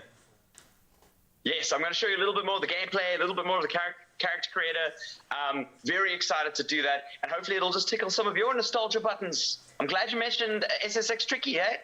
Yeah, no, I love that game too. I'm a big extreme sports game fan as well. So I know that you'll be chatting to Graham a little later on the history of extreme sports video games a little later. But thanks a lot, Grant, for now.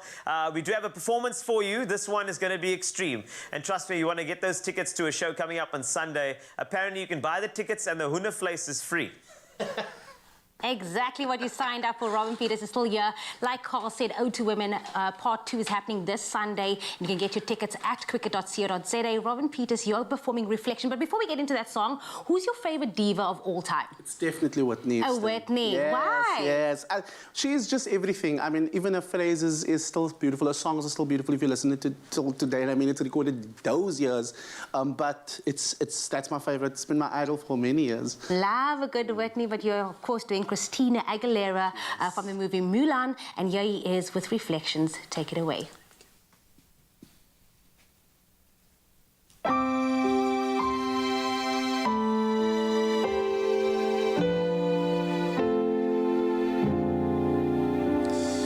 Look at me, you may think you see who I really am, but you never know it every day. It's as if I play a part. Now I see, if I wear a mask, I can fool the world, but I cannot fool my heart.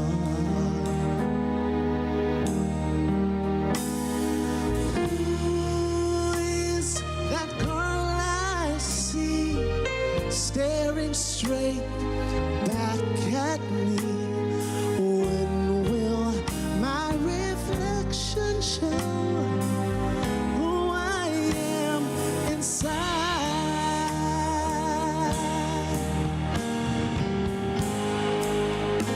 There's a love that must be free to fly, that burns with a need to know the reason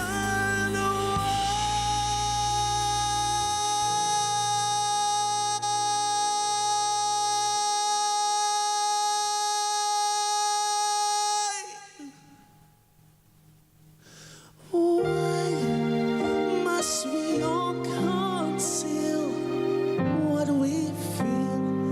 How we feel. Must there be a secret near I'm forced to hide? I won't pretend that I'm someone else for all time. When will my reflection show who I am inside?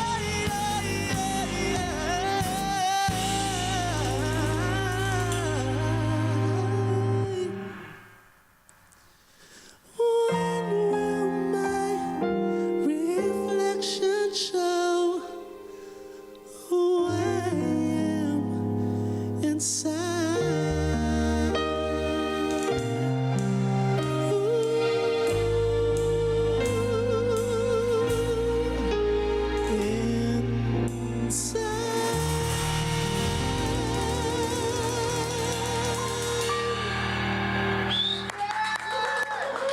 You know what? It never gets old. It never gets old. Your voice, when you go there, I'm just like, yes! O2 Women Part 2 happening this Sunday, the 29th of August. You can still get your tickets on cricket.co.za. But of course, Craig Lucas will also be joining Robin Peters a little later on your Feel Good Breakfast show. So don't go anywhere. We'll see you after this. Nourish your skin with Ingram's Camphor Cream, enriched with camphor and glycerine. Trusted to restore and repair dry skin. Ingram's, your skin, your brave.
It's my feel-good breakfast show.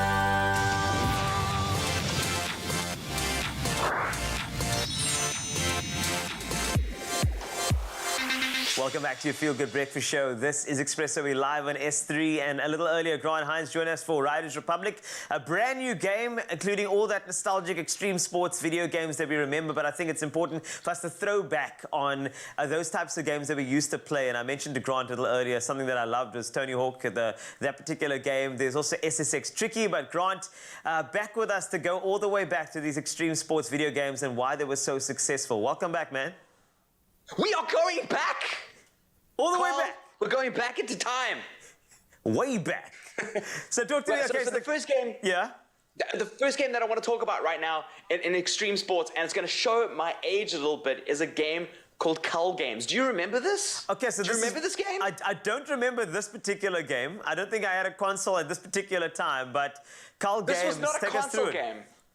Oh, what is it? Very PC? old school. It came on those floppy disks. You know those like legit floppy disks that were like floppy. My dad, we had one of these black and green computers. You know, like that was the only colors that it displayed was green. The one that you're seeing now is like a color version of it right now on screen. Yeah. But it literally had skateboarding. It had hacky sack. Hacky sack! What? As a game, it had surfing, and it had a whole bunch of them, and you literally had like 4 or 5 of these floppy disks that you'd put inside your computer and then start the game with, which was wild. And one of my favorite parts was this skateboarding thing, but back in the day, there were no instructions for games. So I used to sit at the computer with my brother trying to work out how to play the game. You just had to do it. You just had to work it out. That was just how it worked in those days. There was no instruction manual. There was no like tutorial. There was no something when you started up where, like, where there was like text coming up showing you what to do. You just had to do it, which was very, very annoying. But once you learned, or somebody at school said something, or somebody came over and said, hey, this is how you play the hacky sack part, park. You could hit a bird. I remember you could hacky sack into a seagull, and then that was like, you know, 5-year-old Grant. That was what I was like really excited about. The next game is a game that you actually know very well. You played a lot of.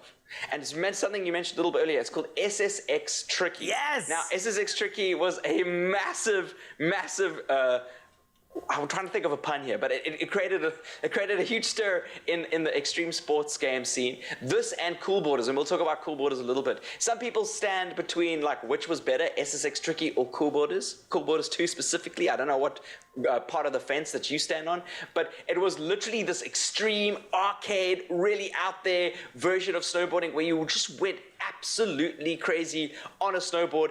Unrealistic. It's not a simulator. It's about just having as much fun as possible. You know, I wanted to snowboard in real life after playing a lot of these games, and I've gone, look at this guy. Look, what does he look like?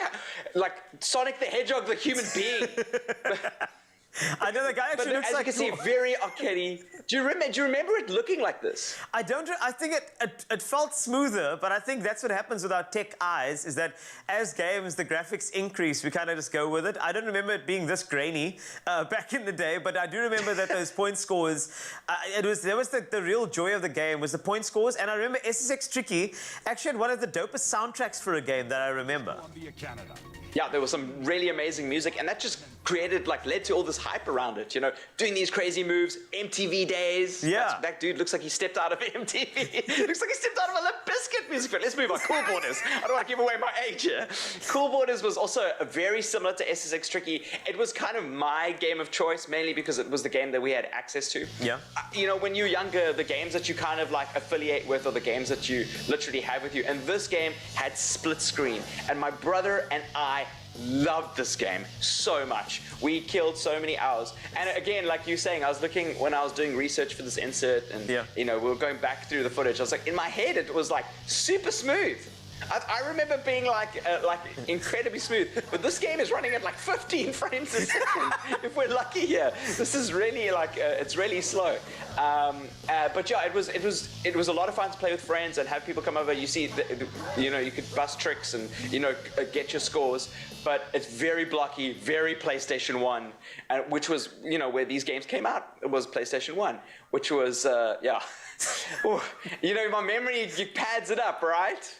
I think when I think PS1, I think siphon filter for some reason. I don't know why. It's that blockiness that comes through. You know, I want to say something about siphon filter. That game, siphon filter, just means it sucks, right? Siphoning and means sucking. Like so like I'm just gonna go. Anyway, that's an old school joke. Tony Hawk's Pro Skater, one of the most influential sports games of all time. And there were so many of them. In fact, there were the remaster. We've done the remaster on the show before. And I'm really excited about potentially the future of Tony Hawk. Tony Hawk, oh yes, this was the intro video to the game. They used to have like thrasher videos to the game. Bob Burnquist was my favorite character, and Rodney Mullen, obviously, because Rodney Mullen was the inventor of the kickflip, and he was in the game as well. And you could select a whole bunch of these characters, earn your stat points throughout the match, throughout your rounds in these environments, and then put your stat points into things like balance so that you wouldn't fall, or air time, and so that you could go as high as possible and make sure that you get that air. But this game really changed my life in a way that I never thought. I started skateboarding after this game. I started getting involved in like punk music. I was in a punk band in high school, like purely because I mean Tony Hawk had a huge impact on that. And I think a lot of people have stories of going to friends' houses or playing Tony Hawk, or their favorite Tony Hawk. My favorite Tony Hawk was Tony Hawk Pro Skater 2. I think that was the best of all time. Agreed. And everybody, I'm on social media, I want everybody that's on Twitter and Facebook right now on the Expresso page to let us know what their favorite Tony Hawk game was, because I want to know. Everybody's got their opinion. And lastly, the game that kind of tried to follow in Tony Hawk's steps, but really was proof that extreme sports could carry on into this world of video games, was Kelly Slater's Pro Surfer. You know, surfing isn't as, people are going to get really upset with me, but I don't think surfing is as diverse a sport as skateboarding. You can't do as many moves in surfing, so it doesn't necessarily translate that well as skateboarding does to video games. But it was huge amounts of fun. The graphics were incredible for the time. Being able to look at the lighting. Remember, this is also PlayStation 1. era. And to be able to see how the PlayStation 1 evolved over the course of this, of extreme sports, you can see it just in the lighting. It's one of those ways. And the polygons, the Kelly Slater looks like an actual surfer. So I didn't know too many people that actually played Kelly Slater's Pro Surfer. Usually you were surfers. I think the core game mechanic required you to really enjoy surfing. But again, proof that extreme sports and video games go hand in hand, and they always have and they always will. And that's why I'm really excited about Riders Republic, the game that we're talking about right now on the show today, because it kind of takes a whole bunch of these kinds of games and shoves them together into a really exciting experience. Yeah, and I'm going to show a little bit of the character creator potentially a little bit later, but I actually want to play some of it for you so you can see some of the actual graphics and compare it to what you've just seen to see how far we've come. And we have come a long, long way, so we'll see that a little later. Thanks a lot, Grant, as we get into the winners of a weekend away to Cape Town with the new C3 announced right now. Take a look. The sexy Citroen C3 recently launched here in South Africa, and we got to get very up close and personal and taken on some epic adventures. You had the time of your life, dude. Yeah. We've explored Cape Town and Ceres. Now it's your turn. Yeah, and we asked you the question, what is your favorite feature of the new Citroen C3? And of course, let us know why. And that was all you had to do to stand a chance to win a fantastic weekend away to Cape Town with the new sexy Citroen C3 to the value of 15,000 Rand. Yo, nice. Oh, and it's time, G. Are you ready? I'm ready. Can we get a drum roll, please? Let's reveal our winner. Ta-da! Congratulations to Klompo Molefe! Yes! I believe, yeah, baby. Oh, Klompo, how are you? How does it feel to be a winner of an incredible weekend away with the new Citroen C3 in the beautiful Cape Town? How are you feeling? I'm very excited. I even don't know what to say. It's my first time winning something like this. Oh, brilliant. Yes. Oh, I'm so happy that the first is such a goodie as well. I mean, look, as part of the competition, we did ask you, though, what was your favorite feature of the Citroen C3 and why? What was your answer? It was my favorite features was the electric windows, the great infotainment system. All very good features. Yes, and the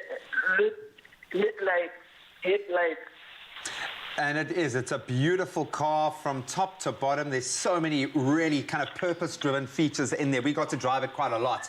It's beautiful, and you're going to have a lot of fun in it. Do you have any plans for what you'd like to do down in Cape Town? Yes, I would like to go visit the beach. Yes. And go to the Table Mountain. Yes. Yes, and just have a lot of fun. I can guarantee you, you will have fun. You're going to tick that box, and it's up to you. You can go anywhere you want. There are beaches aplenty, and of course, Table Mountain is waiting for you. So congratulations. Yes. We're really so pleased that this could be, as Raul said, your first big prize. Congrats, and have an amazing weekend. Thank you very much.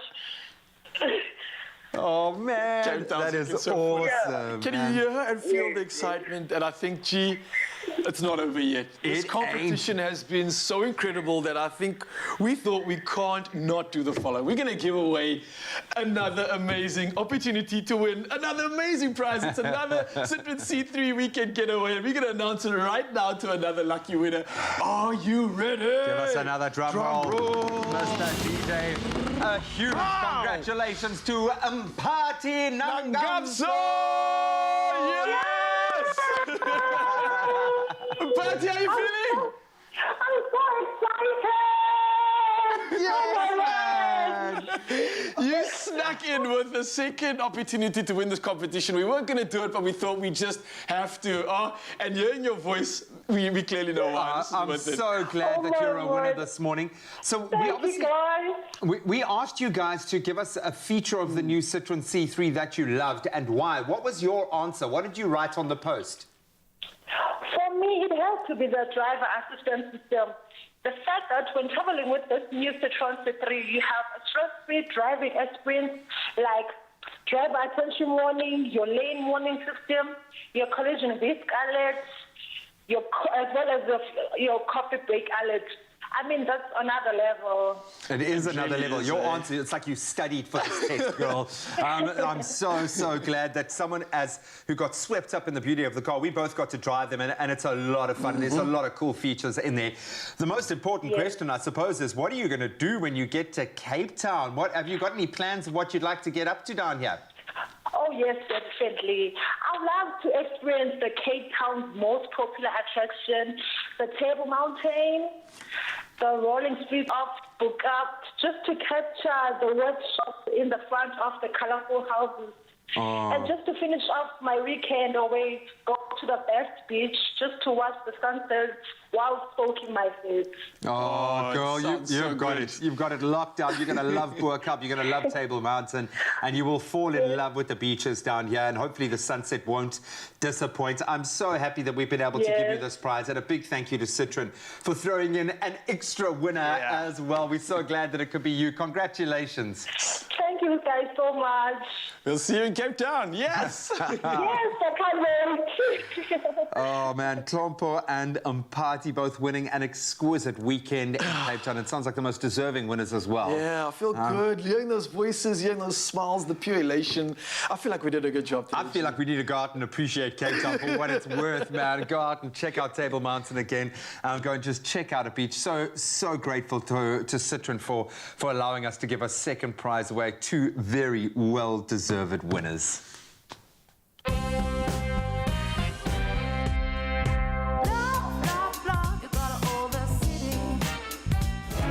Citroën.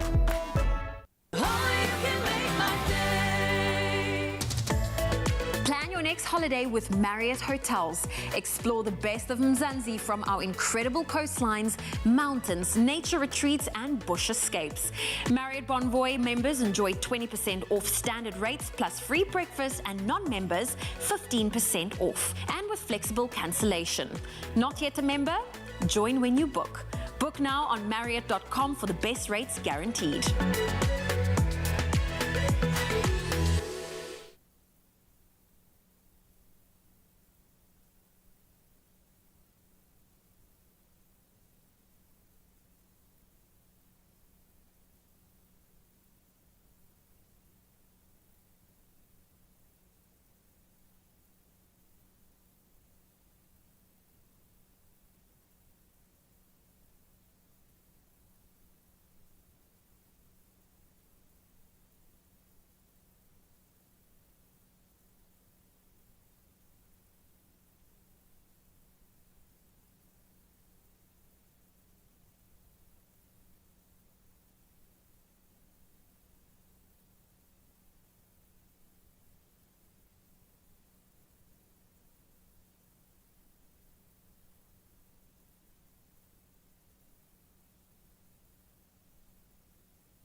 You're live in S3. This is Expresso, your feel-good breakfast show. And in case you missed it, we touched on Riders Republic, an all-new game coming up that gives you all those feels of the extreme sports video game world that we come to know, the SSX Trickies of the world, as well as the Tony Hawk Pro Skater. And Grant Hines is back to give us a little run-through as to what this game is going to be like. And Riders Republic, you've tantalized the taste buds. I'm just excited to find out what the look and feel is going to be like now, Grant. So this is a public beta right now, and this is the first time on TV, I think, in the world it is being displayed. So we're literally playing it first time on TV in the world, so you can see some of the gameplay for yourself. And I'm just going to give you a good idea of what it looks like and the different kinds of things that we've got going for it. So firstly, we've got the mountain biking, which looks amazing. As you can see, you can actually change the field of view. Look at that motion blur as we go past these things. So just the fluidity, the frame rate, the high fidelity. This is something that, look how many people are riding with me in this particular, it's like, I need to put foot. Okay, there we go. It's a tough game to. Oh no! I fell off a mountain. I would do exactly that. But like this is anyway. It's a lot of fun. It's got a really cool look to it, which is really cool. And then obviously you've got a whole bunch of other different game modes, like I want to see if I can do a trick. No, I'm out of bounds. There are a whole bunch of different game modes. This is obviously getting you into it. Like you saw in the trailer, there was that whole idea of the squirrel suit, something that you would do in real life. I feel like you would fly very well, Carl. I know. I mean, this think that might be a thing. The character creator is something that I know you wanted to show me as well. And I think it's gone completely beyond a normal character creator, the ones that we've seen on the Tony Hawk Pro Skater and the like as well, because it's gone really deep. I know that you can change things. I see you doing it now. Eye color. What else can you do with it? You could change. They actually went all in depth. So the Tony Hawk Pro Skater, you can have your own skateboarder, your own character. Yeah. That was something of an end game thing for you to do. You usually choose somebody famous, but you are that famous person now. You have the capacity to create your own character and be whoever you want to, which is very exciting. So you can make your character any skin color, any eye color, any hair color, any height, any body type that you want, and then that character represents you across the internet. So wherever you are playing the game online, other people will see you and you can brag about it. And then obviously put on crazy hats, crazy suits, that kind of thing. So right now, I don't know if you guys can see what I'm doing right now. I can't see. I'm actually flying through. This is the squirrel suit thing. And I don't think that this is a real sport. I'm going to make sure that maybe there are some extreme sports people out there going, maybe squirrel suits with rockets are kind of dangerous. But in a video game world, that's a lot of fun. There's a very risk-averse person inside of me that is very scared of this potentially in real life. Don't hit a tree, don't hit a tree. But this is lots of fun. And then you can shift and then zoom faster into these circles and obviously compete with your friends. The best part about this game, like the character creator, is obviously showing off what you are capable with, what you look like, but also sharing your high scores and sharing your times that you get. So when you're in a family, for instance, a lot of people are going to be trying to compete with mom and dad to see how far they can get, but also at school. The friends who have this game at school are obviously going to be competing, who's the best squirrel suit flyer, who's the best mountain biker, who's the best snowboarder, and that kind of thing. This is a terrible idea. Do not ever do this in real life. My hands are sweating just watching this. There are people watching this on the sidelines. I mean, in real life, somebody would die. But yes, so including the character creator like that for bragging rights, for being able to design your own look and feel is very cool of them. And I think that's going to make this game last a lot longer because you're going to be able to evolve your character. Yes, let's get to the finish line and let's jump into the next sport. So we could show you all it's called Rocket Wing. Okay, the sport's called Rocket Wing. I don't think it's real. But it's fun in a video game. But it's cool. And I mean, we've seen the Falcon in the Marvel movies. It works. So we're all about that. I mean, really now, that's definitely not real. But I suppose we've been exposed to it now. An overall feel as to how they've built this game. I mean, you've obviously played the ones that are, the back in the day types of games. This seems to be a merger of a whole lot of different sort of trends that we've actually come to know when it comes to video gaming, the online experience, the detail, the types of games, the multi sort of activities that you can do. It really feels like a game that's built for you to play on and on without stopping. Like it's a game you can't get bored of. Is that what's your overall feel about it?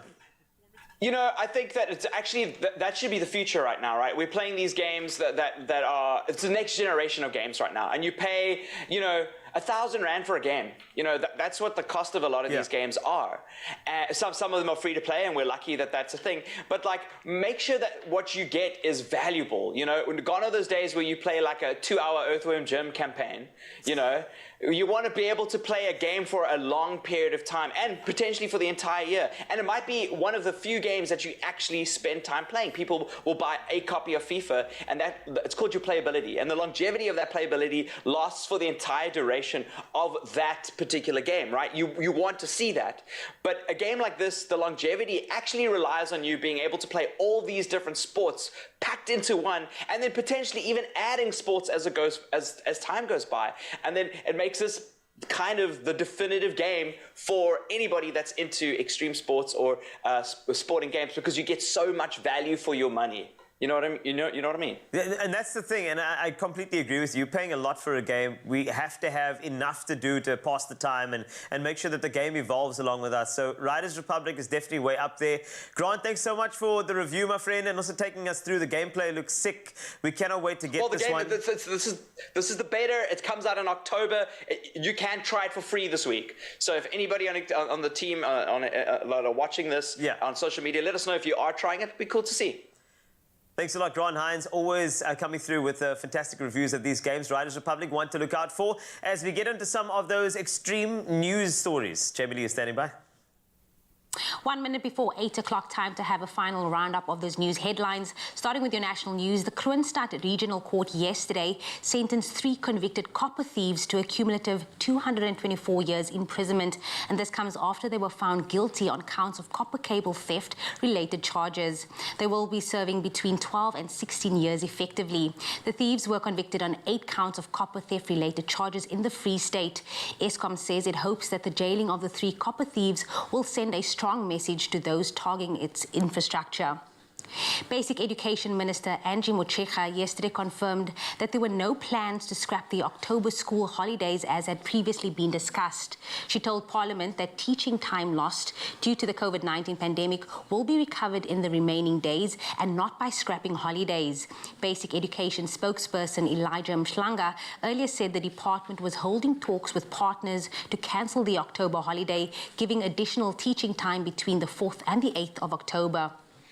Looking to news further abroad, Rwandan and Mozambican troops have reportedly encircled militants in Mozambique's northern Cabo Delgado province ahead of a last major military push against the Islamic State-linked insurgents.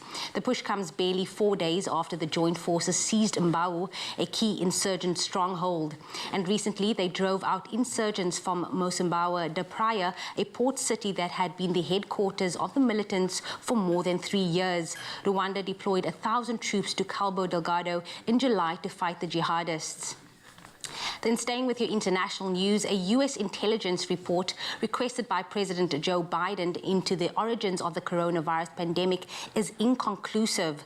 Agencies are reportedly divided on whether the virus, first seen in China, was the result of a natural spillover from animals to humans or was caused by a laboratory accident. China's foreign minister has dismissed the report as, and I quote, anti-science.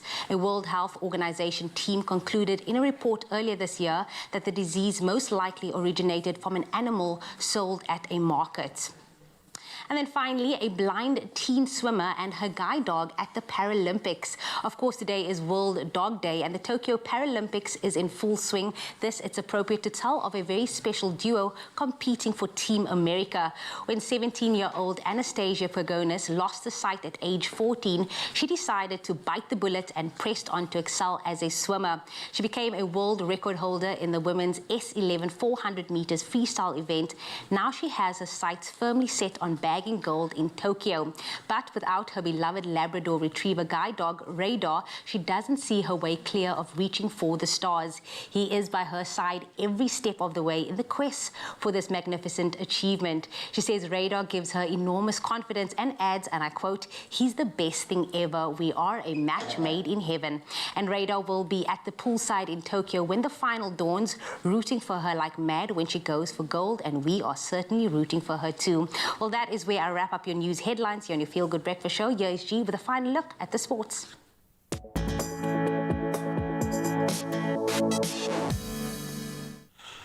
Thanks so much, Jamie. We wanted goals, and finally we got them. Let's start with the PSL. Soweto Giants Kaizer Chiefs registered their first win in the brand new PSL season, defeating Baroka FC at the FNB Stadium yesterday.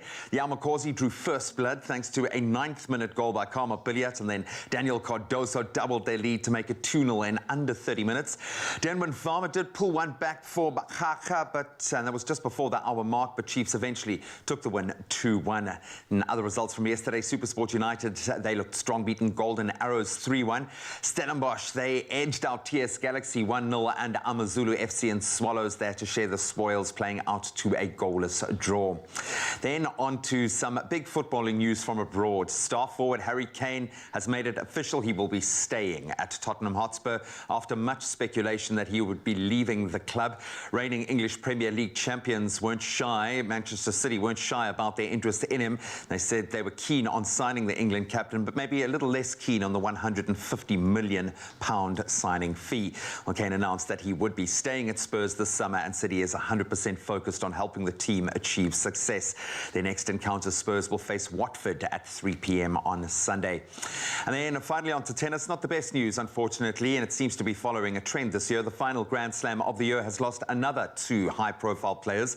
Tennis superstars Venus and Serena Williams both announced that they will not be participating in this year's US Open due to injuries. The 39-year-old Serena took to social media to say that she needed time to allow her body to heal completely from a torn hamstring. And the 41-year-old Venus withdrew hours later with a leg injury. The Williams sisters joined the likes of Roger Federer and Rafa Nadal, who will miss the tournament starting on the 30th of August. Well, that's a wrap of your sport for this Thursday morning. Let's get another weather update and see what those temperatures have in store for us here in SA.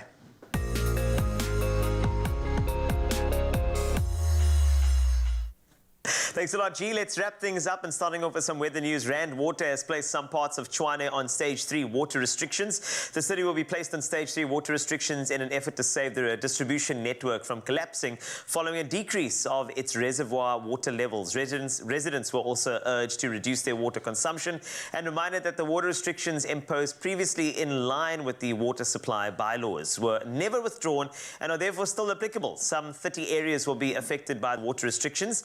Meanwhile, an intense cold front has made landfall in the Western Cape. Disruptive rainfall is expected later today, with strong winds and wave heights of up to 6 meters lashing the province. The SA Weather Service said the rainfall may lead to localized flooding in informal settlements and may also pose a risk to road users. So do exercise caution if you are using the roads in that part of South Africa. Now, we do hope that wherever you are, I hope you're having a fantastic day, keeping warm, of course, because this is the last stretch of winter.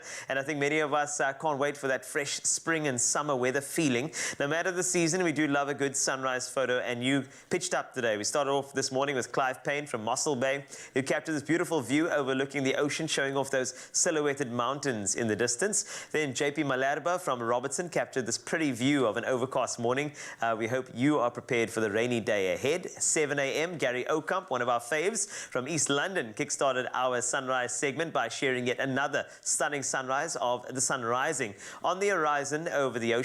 Last but not least, Nabila Malam from Muizenberg in Cape Town captured this bright photo of the sun as it breaks through the cloud cover. Thank you so much for all of those sunrise photos. They were absolutely incredible. Please keep them coming. Go to the Expresso Facebook page if you have any good ones. As we take a look at the temperatures today, and it seems like the north is winning in the warm battle, and unfortunately south quite cold. Let's take a look. Polokwane 12 to 26, nice and warm. As mentioned, Bombela 31 is the maximum, feeling like summer, a low of 16. Pretoria 14 is your minimum to a maximum of 26 degrees Celsius. Johannesburg, you can expect 12 as a minimum to a max of 23.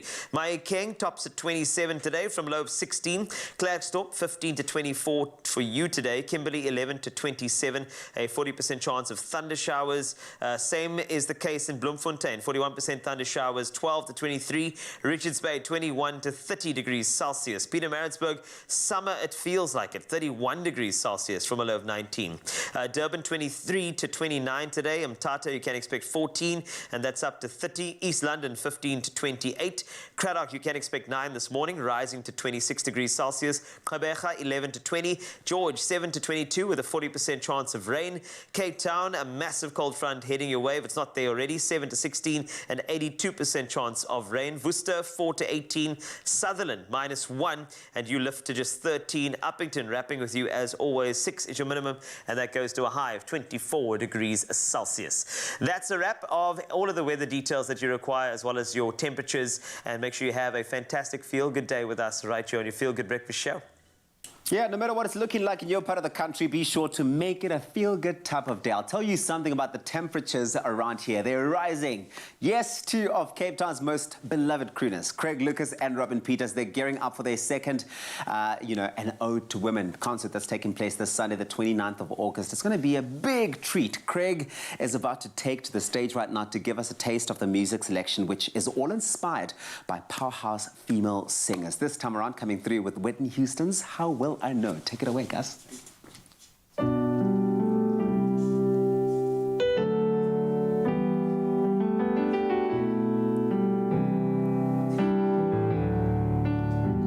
Oh, it's you. I know you're the one I'm dreaming of. Look into my eyes, take me to the skies above. Oh, I lose control, and I can't seem to get enough. When I wake from dream, tell me, is this really love? How will I know if he really loves me? I say a prayer with every heartbeat. I fall in love whenever we meet. I'm asking you what you know about these things. How will I know if he's thinking of me? I try to call, but I'm too shy, can't speak. Falling in love is so bittersweet. This love is strong, why do I feel weak? Oh, wait, I'm shaking. I wish I had you near me now. Said there's no mistaking, and what I feel is really love.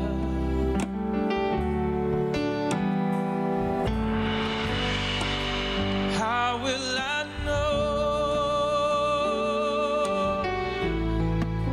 How will I know? How will I know? How will I know? How will I know if he really loves me? I say a prayer with every heartbeat. I fall in love whenever we meet. I'm asking you what you know about these things.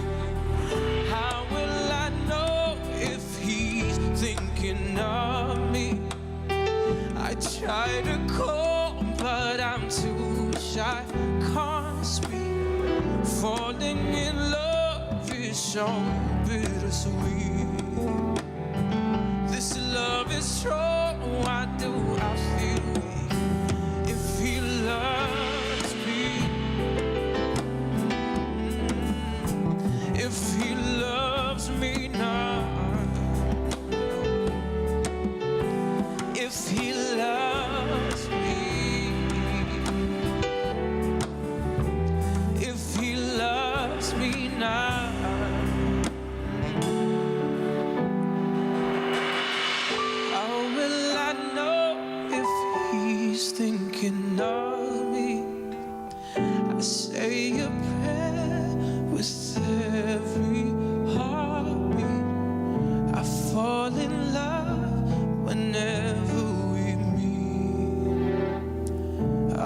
asking you what you know about these things. Come on. Yes. Yes. Yes. Now that's what I'm talking about. Setting the tone and giving you just a teaser of what to expect. Craig Lucas. What a voice. What a talent. And that's what you can expect on the 29th of August. That's the Sunday from 8 p.m. Tickets are available. They will be available for this live event. You can go and catch these guys live. You can catch it on quicket.co.za. Now that is what you're in store for.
It's my feel-good breakfast show.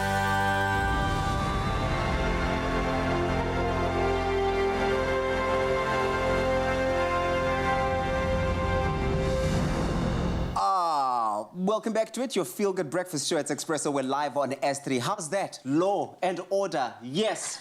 Yes, indeed. It's one of our worst nightmares, being in a hospital fighting for your life. Nobody wants to find themselves in that position while you and your family and along with your doctors figure out the best treatment. But with hospitalization inundated, or hospitals across the country inundated due to COVID-19 pandemic, it's good to get the knowledge of what we can do when we or our loved ones land in hospital. And so we're calling upon the legal guidance of our friend and expert in law, director at legalese.co.za, Eitan Stone, to answer the question. Here's the question this morning. I want to know what rights I have while I'm in hospital. So now what? Eitan, good morning. Good morning. Good to see you. Nice, easy topic for Yeah. Wednesday it's a morning, tough one. Thursday. It's a bit Thursday, of a tough Thursday. one, right? I know it used to be Wednesday, but it's Thursday now. Let's talk about the law. You know, what laws are put into place here in South Africa for doctors and patients, and what rights should we as patients know before we go and visit our doctor? Cool. So it's a really interesting area of law, and it's quite involved and quite complex because, you know, as you say, all of us are at one point or another in our lives going to land up in hospital or seeing a doctor, well, most likely at one point in our lives, going to land up in that sort of situation.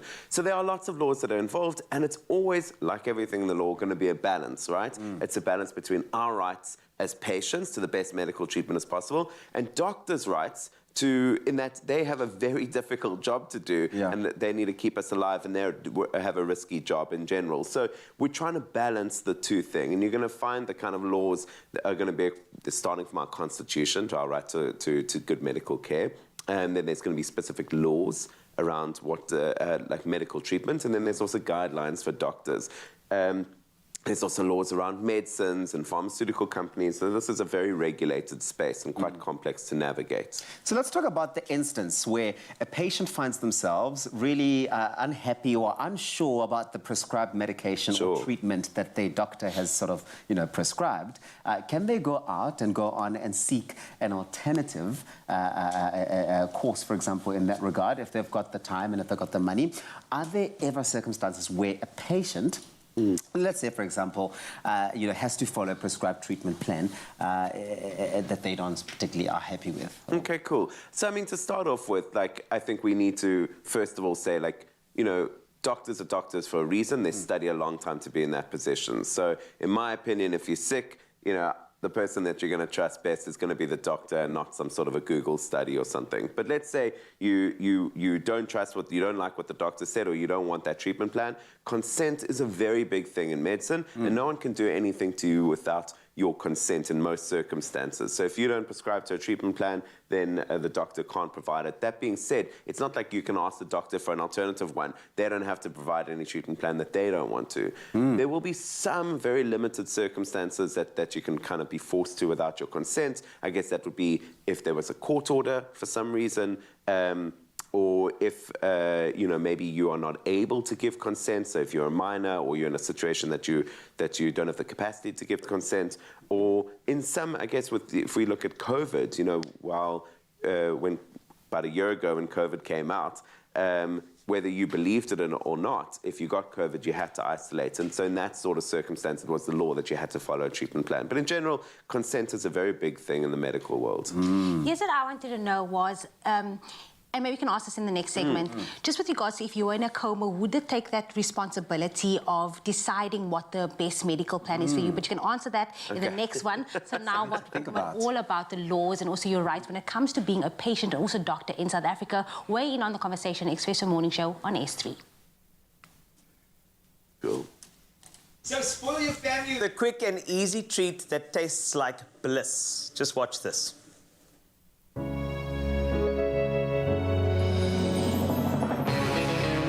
With the creamy decadence of double cream bliss from Clover, yogurt has never been so irresistible. Made with love by Clover. That's why I said, watch this. For the bliss, it'll make you less. That's how it goes. Now, there's no better time than the present to indulge in your favorite cake treats. That's right, I said batter deliberately. That's what I do. And when we say no batter, we refer to our 3-ingredient cream-ale cake pops that'll satisfy a sweet tooth, and Chef Grace Stevens shows us exactly how. And I can tell you there's only one thing sweeter than cake pops, and that is Grace Stevens. Yes, that's right. That's right. It's the truth. If you think about it, it is true. So apparently this recipe, it's 3 ingredients. So it should be faultless to some, but there are some little things that we need to know as we go along, right? Yes, okay. Exactly. Because they look simple, but sometimes they can not be so blissful. Okay, let's try and add some bliss and make us bliss. Nice words there. Okay, thank you. Right, so we're going to use our clover cream-ale. Yes. Which is nice and creamy. Okay. And we don't have to just use it for we don't have to use it just for Okay, great. So you got the cream ale. So the cream ale is going to go into. You got some melted chocolate here. Is that correct? It's melted chocolate. I've just melted it slowly in the microwave. And when I say slowly, slowly in the microwave. It's 10 seconds at a time. So you really have to be patient. You don't want to overcook. Fantastic. Okay, so basically cream ale. Melted, beautiful chocolate. And obviously cream ale is something that you can use for a variety of applications. It's got some palm oil in there as well. And so there's great vitality to it. But I mean, you can use it for teas and coffees as well as baking that we're doing now. And it's actually got a really beautiful creamy texture that can really bolster that chocolate, melted chocolate that you have there. And I see it's become quite pliable. It is, and it might need to just be melted just a little bit more in the microwave, but it's fine. I'm going to put 2 tablespoons of my mixture. Right. 2 tablespoons of mixture going into what you have another bowl over there. So it's clover ganache, because that's essentially what we've just made. Clover ganache. Yes, ganache. Ganache. You can never have too much ganache. That's the thing. It should be a T-shirt. Just saying. All right. Right. Well, I'll get on that immediately. It should be a T-shirt. So I've just crumbed up some nice fresh chocolate cake. Can you smell it? Okay. Doesn't it smell yes, amazing? it does smell incredible. So hold on. So this fresh chocolate cake, are you saying that, let's just say if there's a birthday party and the birthday party is wrapped up and you still have the chocolate cake, and I know that you can actually freeze some chocolate cakes as well. Yes. If you thaw them out, you could probably do some of these cake pops. Or you know what? You could bake a cake especially for Okay. this cake, perhaps. Let me get this out of your way so we can see exactly what you're up to over there. Beautiful. So. All right. And now what you're doing is, so this is the fun part where the kids can This get is the fun involved part. and where you can do your thing. I suppose people who think that they can't bake, I think this is actually really cool because now they get a chance to be a part of it. And they're like, hey, I made these. And when you hear cake, you think that somebody baked, which is cool. Absolutely. And the fun thing is that you can get the children involved with Yes. the party planning or... And I think you can do it. I mean, a romantic evening as well with a significant other could work as well. If you got the right type of icing, you know, the right type of toppings as well, you could really just amp up the entire I'm experience. getting like visions of Ghost, you know? Yes, Yeah, indeed, where you yeah, do that whole very- thing and you're just doing, oh very my word, romantic, that's yeah. the perfect thing. Ghost pops. Ghost pop. I just thought about that. Oh, You're my word, welcome. I'm never going to be able to look at them the same. That's it. I mean, you know, Halloween is coming, 31 October. That will work. But just a quick one from your side. I mean, of course, typically icing is made with a dash of milk. So why not try a dash of clover cream mull, as we did a little earlier. It's made from real milk powder to give it a bit of a creamier taste. And I can tell you, it makes it more pliable and a lot easier to work with when you're doing these cake pops. And you can try a vanilla version of this recipe too. It's entirely up to you. You make it up as you go along. I think there's no rules per se. I think as long as you're having fun with the people that you love, and if you're doing this for the people that you love, I think it's even better. Absolutely. I think cooking and baking is all about spreading the love. Indeed it is. Yeah. So I've got one for you there. Thank you. Made. Ooh. You have to make them nice and compact. Okay. And that ganache is going to make sure that they're all together. Then you dip this in your nice melted chocolate. Okay. Okay. So just pretend that we've got I'm going to take one of these. Okay, and then... Unfortunately, you know, in the Cape Town nice stormy weather that we've got, Yes. our chocolate is going It's going to solidify quite quickly. solidify. Right. So it goes into chocolate and then you pop it into the middle. And then sprinkles. Yes, and then you dip it in chocolate again. These normally go into the fridge for about 15 minutes just to set, get that ganache nicely set around them. And then then- you dip them in melted chocolate again. Yeah. And then obviously And you can into your decorate as well. And I mean, we can sprinkles. definitely... Yes. We've got some And I decorated think that's over where there. the decorations are up to you, whatever you want to do. But I think that if you missed out on our little session of 3-ingredient cake pops, then I suggest you take a look at this recap. And thanks a lot to Chef Grace Stevens. She is always amazing, always a pop of energy on Expresso. ExpressoShow.com's got the recipe as well. We stayed up all night to put the recipe up on there for you. So do try it this weekend. It's going to be a lot of fun for you.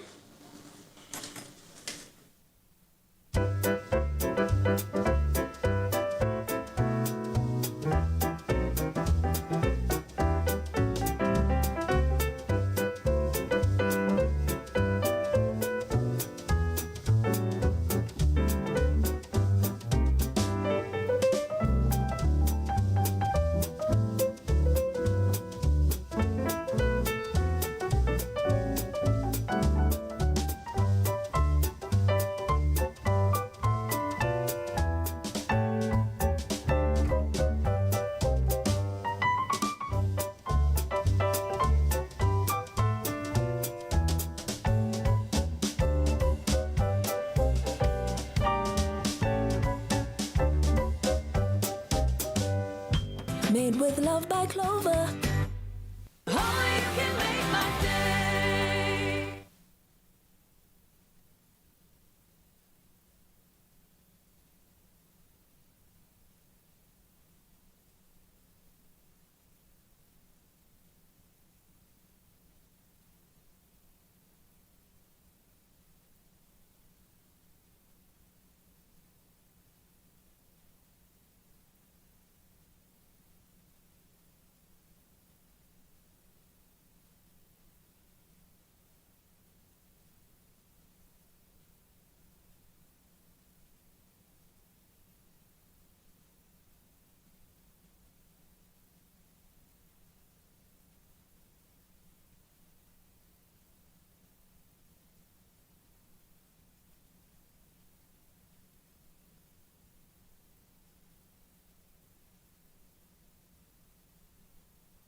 Welcome back. As we dive right back in, we're continuing our discussion with lawyer and director at legalese.co.za, Eitan Stern, as he breaks down the legal ins and outs of the rights of patients and their families during medical care and hospitalization. It's quite a scary space to be playing in because it's not just legal ramifications, but physical ramifications. Totally. So let's talk about that. So if someone is hospitalized and they don't or are unable to kind of otherwise agree to the prescribed medication and something goes wrong or the procedure, whatever happens to them in that space and they are left, say, differently abled, worst case scenario in that space, is there grounds then to take legal action against the hospital or maybe the other family member who presumably gave the okay? Or the doctor even. The doctor themselves? So this is quite a big and complex area which you've touched on. It's called medical malpractice. And, you know, if something goes wrong, if a doctor does something wrong and you get harmed, or you don't consent to a procedure and you get harmed, sure, the doctor can be sued, or the hospital can be sued, or anyone that was involved in you getting hurt can be sued. But presumably hospitals have big cover as well for this kind of thing.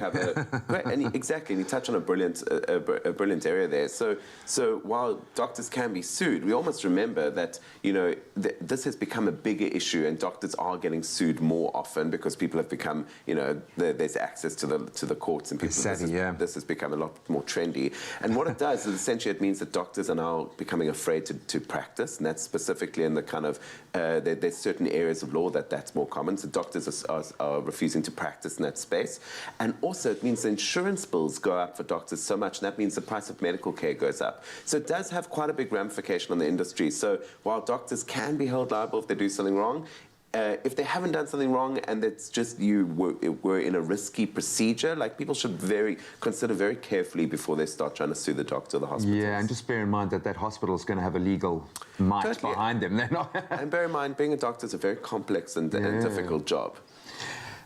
Organs. I'm an organ donor because I kind of feel like you have an opportunity to be able to save someone's life, literally. What happens if you're not an organ donor to your organs? It's a bit of a weird space. Who owns your body once it's no longer yours? Okay, so very fascinating and interesting space. And South Africa follows what's called an opt-in procedure. So to be an organ donor, you have to actually opt in to be an organ donor. If you don't want to be an organ donor, you can kind of do nothing. But in most cases, if people haven't opted in or not, the decision goes to their family, and, you know, the doctors will go and ask the family, if you're in an unfortunate circumstance to be an organ donor, the family will get asked, and your family make the choice. So if you don't want to be an organ donor, it's worth letting your family know, and certainly if you do want to be an organ donor, which I agree is a brilliant thing to be, then opt in. You can carry a little card in your wallet, or just tell your family that and amazing. Imagine saving a life. Totally. I absolutely love that. Okay, very hot topic at the moment. Yes. It's V-Day. Everyone can get vaccinated now.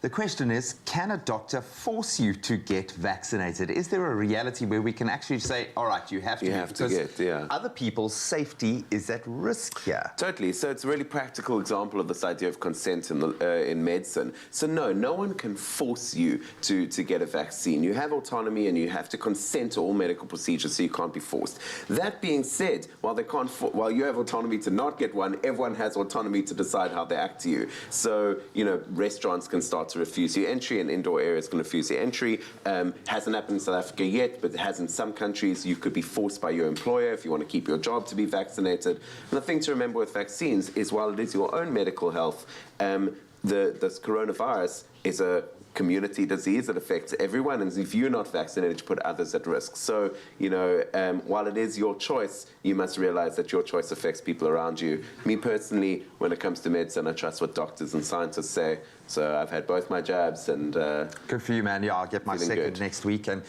I know there is hesitancy relating to the fact that there hasn't been a huge amount of testing done, yet we are so comfortable to put other medications in our body without even knowing what that process has been like. And this one, trust me, it's going to work. And I'm just looking at the example set in countries in Europe where you can now go to a football game, go to a concert, you can do normal things. Just get vaccinated. It's going to happen here soon. You can go and do it. Eitan, thank you so much. Tricky waters we navigate when it comes to our medical issues, but it is so important that you know your rights. Thank you so much. That was fantastic, informative, and exactly what we needed. Another thing that people need is to bring their dogs to work.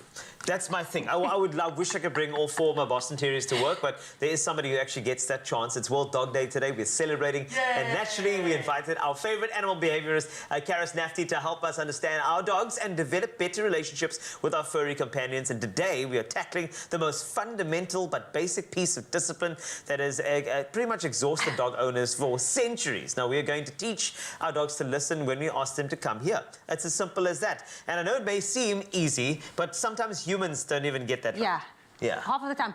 I have a very silly question to ask you. How do you know if your dog is English speaking? Because what if I said kom hier so, like kom hier, and he doesn't respond? Because naturally that is the first thing you teach your dog. It's a basic skill. Come here. But what if your dog is maybe Afrikaans? Exactly. Or German or French, or I have an American accent. I mean, it's very complicated. So dogs will learn any word that you teach them. Yeah.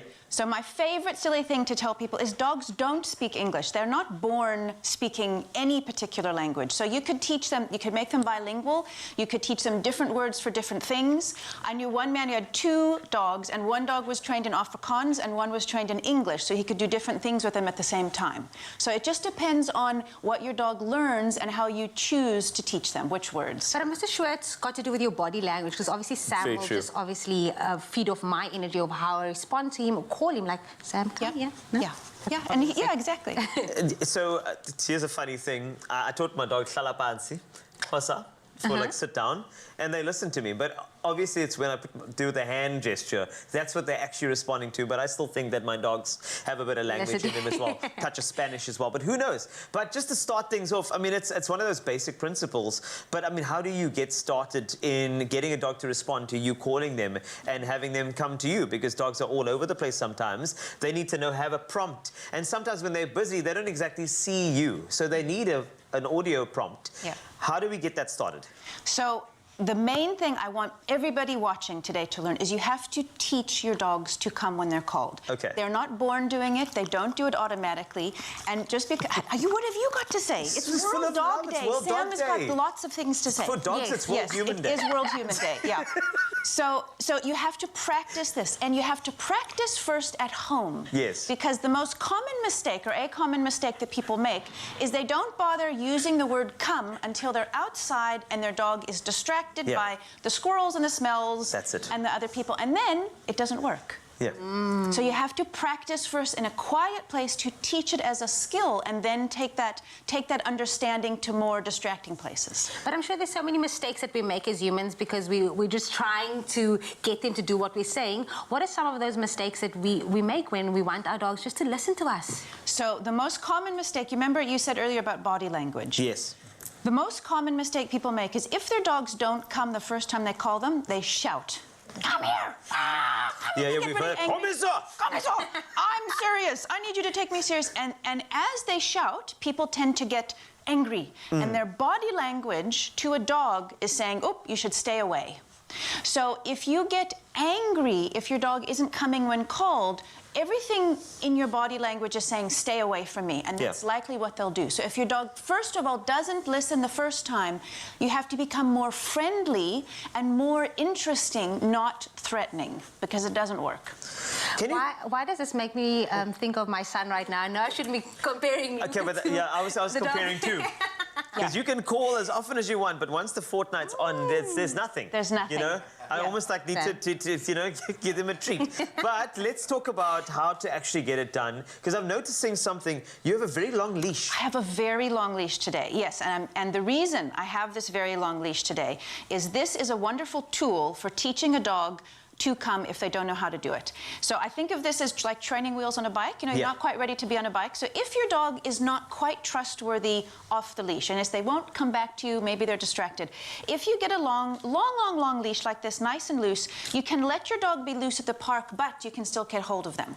And then what you do is you take their food, and you have to practice over and over calling them to you for a reward. So I have got some treats here, which Sam, magic, you can smell. And what I'm going to do, and you can do this, start in your living room and do it at the park. I'm first going to throw a treat away from me, so Sam goes away from me to find the treat. Smelling. And then when he's at a distance, then I'm going to say, Sam, come.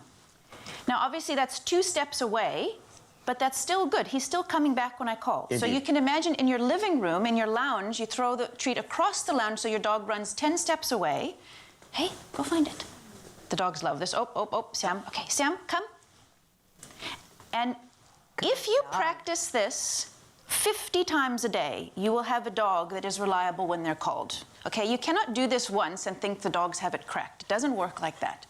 So practice inside, practice outside, practice in your lounge, practice in the afternoon, and you can just take your dog's normal meals. You don't have to use, I'm using special treats here because it's distracting, we're in a studio. Yes. But at home, rather than just putting your dog's food for free, I say don't never feed your dogs for free, make them work for it. So don't put the food down for free. They're gonna eat it anyway. Use it as training currency. So throw a treat away, dog runs, Rover, come, and they come back to you. Yes. Over and over and over. And then when you're outside and you use the word, Rover, come, then they have a happy association with it and they understand because they've done it over and over and over and over and over. So that is the first basic tip for anyone with a new dog, anyone with a puppy, to do this as often as they can with the normal meals. I have a lot of questions. I still have a lot of questions. I know why. Because this works, you know, for kids too. I'm just kidding. I'm kidding. And adults. Maybe adults, not No, adults. need it too. But if you do have any questions whatsoever about your dog, then please ask them on our Facebook post. Because after this little break that we'll have for you, Karis will join us again to answer as many as she can. And if you just want to share a cute photo of your dog as well, please do, because it is World Dog Day. Thank you.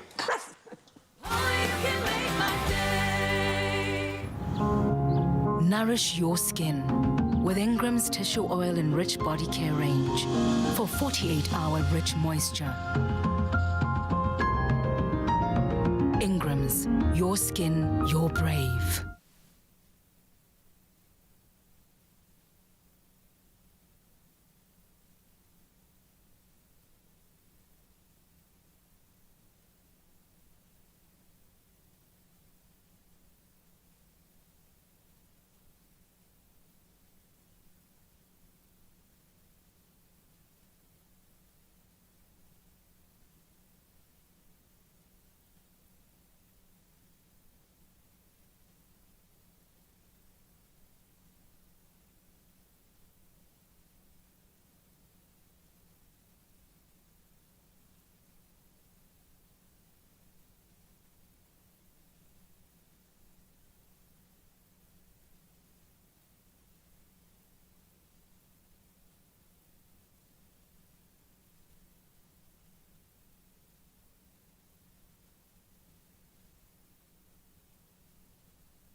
It's my feel-good breakfast show. Welcome back. Finally, we get to... You know, Come on, I had to man. bring him in. Gee whiz, I feel like we haven't seen each other the whole show.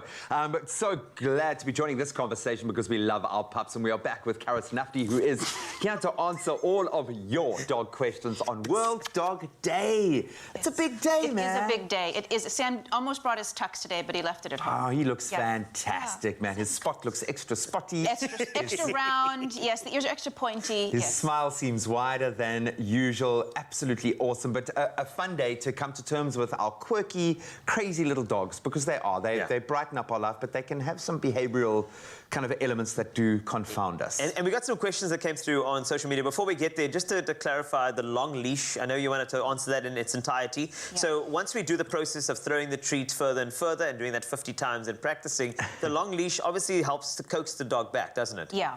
So if you're going outside, like if you're in a park, yes, and you don't really trust your dog yet, what you can do is with a long line, the dog still feels free, they're still running, but if they get a little distracted, you can just pull them a little bit. So in this sense, they're free, but you can still catch them very easily. So it's a good in-between step. or if you go to a place that's like brand new and lots of smells, just take your long line, make sure your dog's listening, and then they're connected. It's a very helpful tool between being loose and being on a nice short training lead. wheels, if you will. Training wheels, exactly. Yes, exactly. Perfect. All right, questions. Are you ready? I'm ready. Let's do it. All right, first one that's come through. Let's take a look at this. It says, all right, so my fur baby is 4 months old. He is a crossbreed between a pit bull and a Labrador. And finally, he is a fast water and swallow his food. Chew. Yes, definitely, and does not chew it. He was vomiting after his 12th week of vaccine, of course, but they said it was some bacterial infection. However, he eats well, 2.5 cups of food daily, dry and wet, but he doesn't seem to be picking up weight. Lost weight 4.5 kilograms a month ago. Is that actually normal? Okay, so this is actually a really good question because people Yes. bring this up a lot. How much do you feed your dog? So a pit bull cross Labrador is going to be a big dog. Yeah.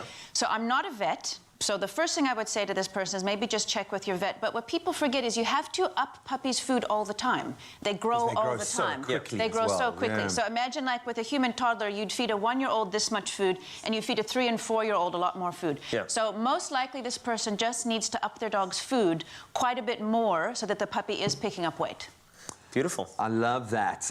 We've had lots of really cute dog pictures coming through, so thank you so much for that. Nika saying, after my dog Chester passed away 6 years ago, I feel it's so hard to get another dog. I had him for 10 years. Oh, I know that feeling. I absolutely know that feeling, but it does help to get a fresh energy into that space. So I would suggest just take that leap. And what I would suggest is if you have a dog that you have loved, if it's been like the best dog ever and you loved it, I wouldn't necessarily get the same breed. Because sometimes there's a sense of wanting to replicate. I want a dog exactly like my last dog.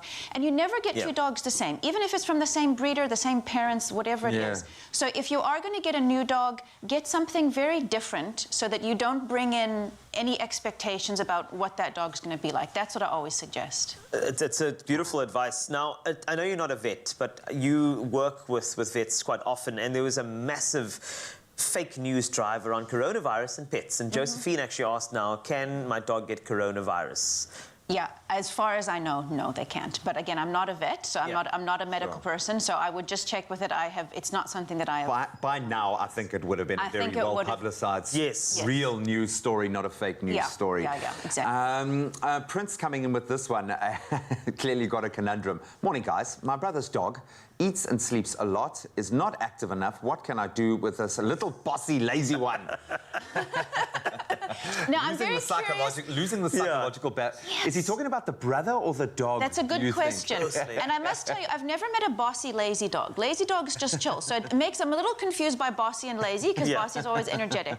So the first thing is if there's actually a problem, do have it checked out by a vet. But if the dog is just a really chilled out, easygoing dog, geez, count your blessings. You don't have to walk it too much. You can keep it nice and easy. All you can maybe do is just find out if there's some toys the dogs like, try some different activities, driving to new places, stuff like that. Finding a rug to scratch on. Sleeping. Buy yourself this carpet and guarantee the dog will go crazy for it. How long? Because I know cats, obviously, being feline, they sleep like the vast majority of their lives, and then they let all of that energy out in like lightning bursts. Dogs slow burn more often, but different breeds obviously need different exercise. But how much should your dog be sleeping? Dogs actually sleep a lot, so it's a good test to know if they are getting enough exercise. Because if they're getting enough exercise, they should sleep like between 12 and 15 hours a day. That's normal for a dog. If you have a dog that doesn't sleep at all, if they're pacing all day long and if they just simply don't sit down and they don't settle, they're probably not getting enough exercise in the morning. So a lot of dogs need exercise in the morning, otherwise they'll just spend all day being antsy. So it's a good... Same as us, man. Definitely. Beautiful. It's been such an informative session with you. Thank you so much. And it's great to know that there are ways to get the basics of actually getting your dog to come to you. And so, Karis, as always, you're amazing. And happy World Dog Day. Happy World Dog Day. Every dog has his day. Every dog has his day. Yes. Exactly. And you know that your dog could be the architect of your happiness. Just make sure. Oh, brilliant. Thank you. You're welcome. And turn it up louder on your subwoofer. And make sure that you know and that everybody around you got a dog, celebrate them today. Give them a little extra treat just to make sure that they are celebrated. They are beautiful animals. And I think that we need a treat as well. In fact, these two lovely adults in the kitchen.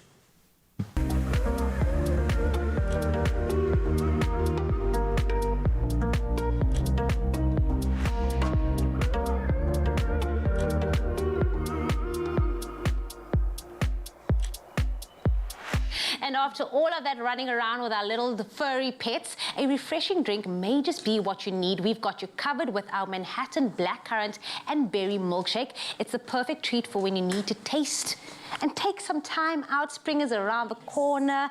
I'm just seeing fresh flavors everywhere. Grace, you're going to take us through this recipe for today. This is going to be a real treat. So we're using the Manhattan iced tea, and I'm going to use the blackberry or blackcurrant. And so I always like to start off with my ice cream. Ooh, I love that it's going to be warmer days now, so we get to indulge in ice cream. Ice cream is my favorite. I just love it. Yum, yum. I love ice cream. Ice cream is one of my favorite desserts. So we're going to be using 2 scoops of ice cream. 2 scoops of ice cream and then some berries to top it off. Strawberries, blackberries, blueberries, all the berries, and also great for the kids because to get that extra vitamins in there. Yeah, you want to get your antioxidants in with your treat. And then I'm using my Manhattan iced tea. And of course, that Clover Manhattan iced tea is made with natural tea extracts. It's the best way to just experience that ultimate boost of vitamins that we need every single day. You did mention that there is blackcurrant, there's peach, there's rooibos as well. So you can use whichever one, whichever fits your palate, whichever fits, you know, just what you want, the vibe that you create. Absolutely. Keeps them in the fridge. Kids can grab them. Nice, refreshing drink. Okay, do you want to whip us up? So we'll put the mint afterwards? We'll use that to decorate afterwards. Perfect. So we're going to put that into our blender. Yes. How easy is this? Okay, there we go. And pop it down. Easy peasy, just like that. Look at that lovely spring pink. Look at that doesn't that just make you think of springtime, sunshine? That boost that we need to change the mood.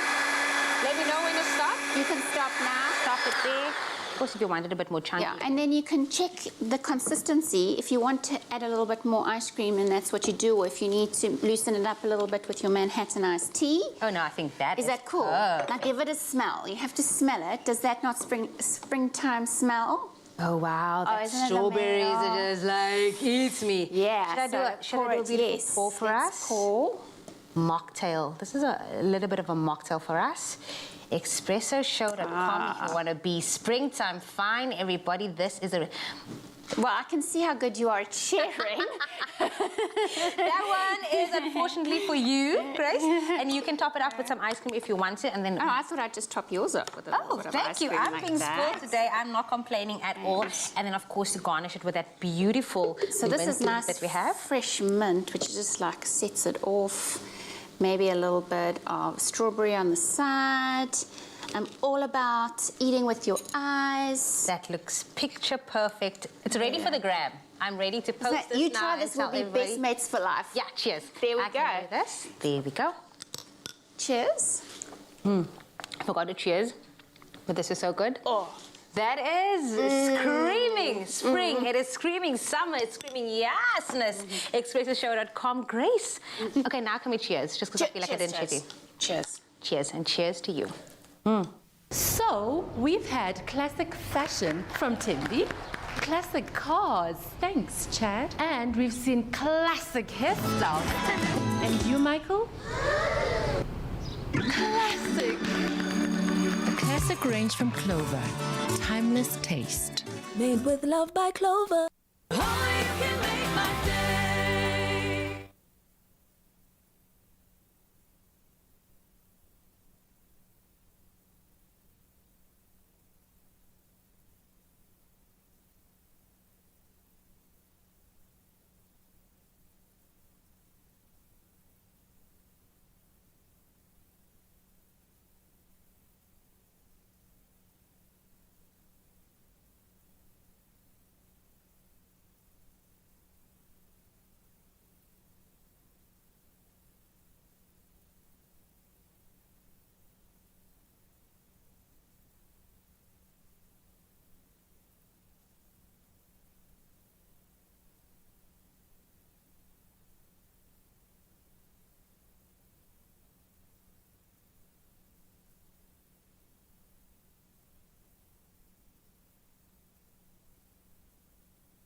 we're finishing strong. Welcome back to it, your Feel Good Breakfast Show. It's Expresso. We're live on S3. We're gearing up to celebrate our formidable women. Yes, as Craig Lucas and Robin Peters, they join us ahead of their second An Ode to Women concert.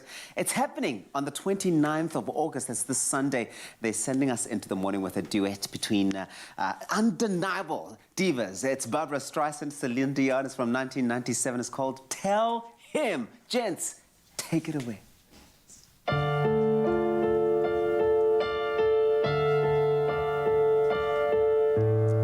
I'm scared, so afraid to show I care. Will he think me weak if I tremble when I speak?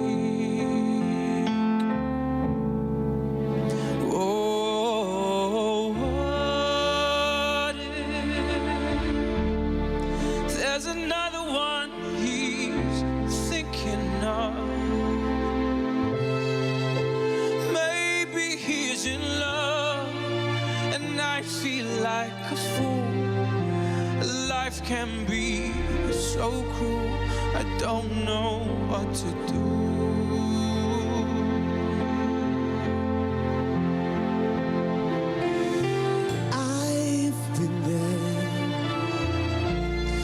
With my heart out in my head, but what you must understand, you can let the chance to love him pass you by.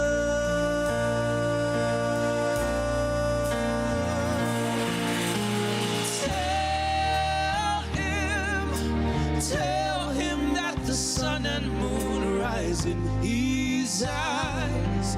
Reach out to him and whisper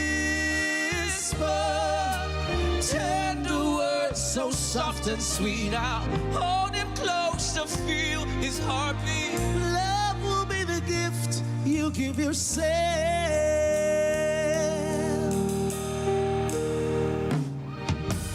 Ooh, touch him with a gentleness you feel inside.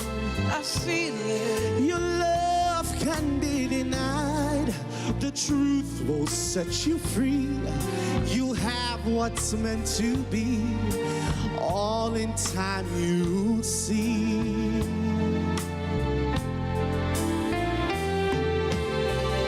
I love him. Then show him of that much I can be sure. Hold him close to you. I don't think I could endure if I let him walk away when I have so much to say.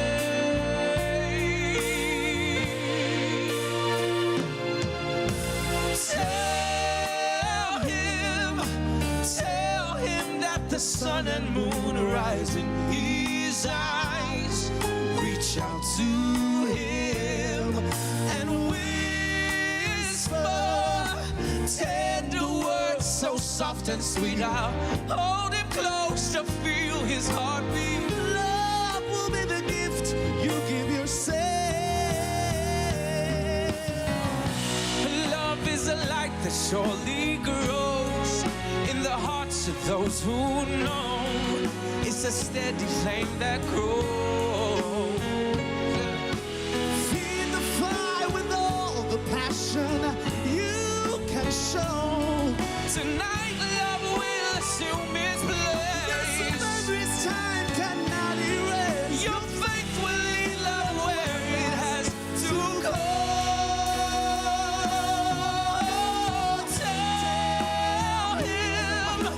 Tell him that the sun and moon rise in his eyes. Reach out to him and whisper tender words so soft and sweet. I'll hold him close to feel his heartbeat. Love will be the gift you give yourself.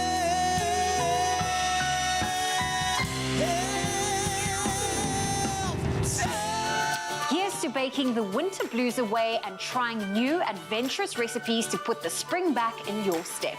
Made with love by Clover. Another feel-good production.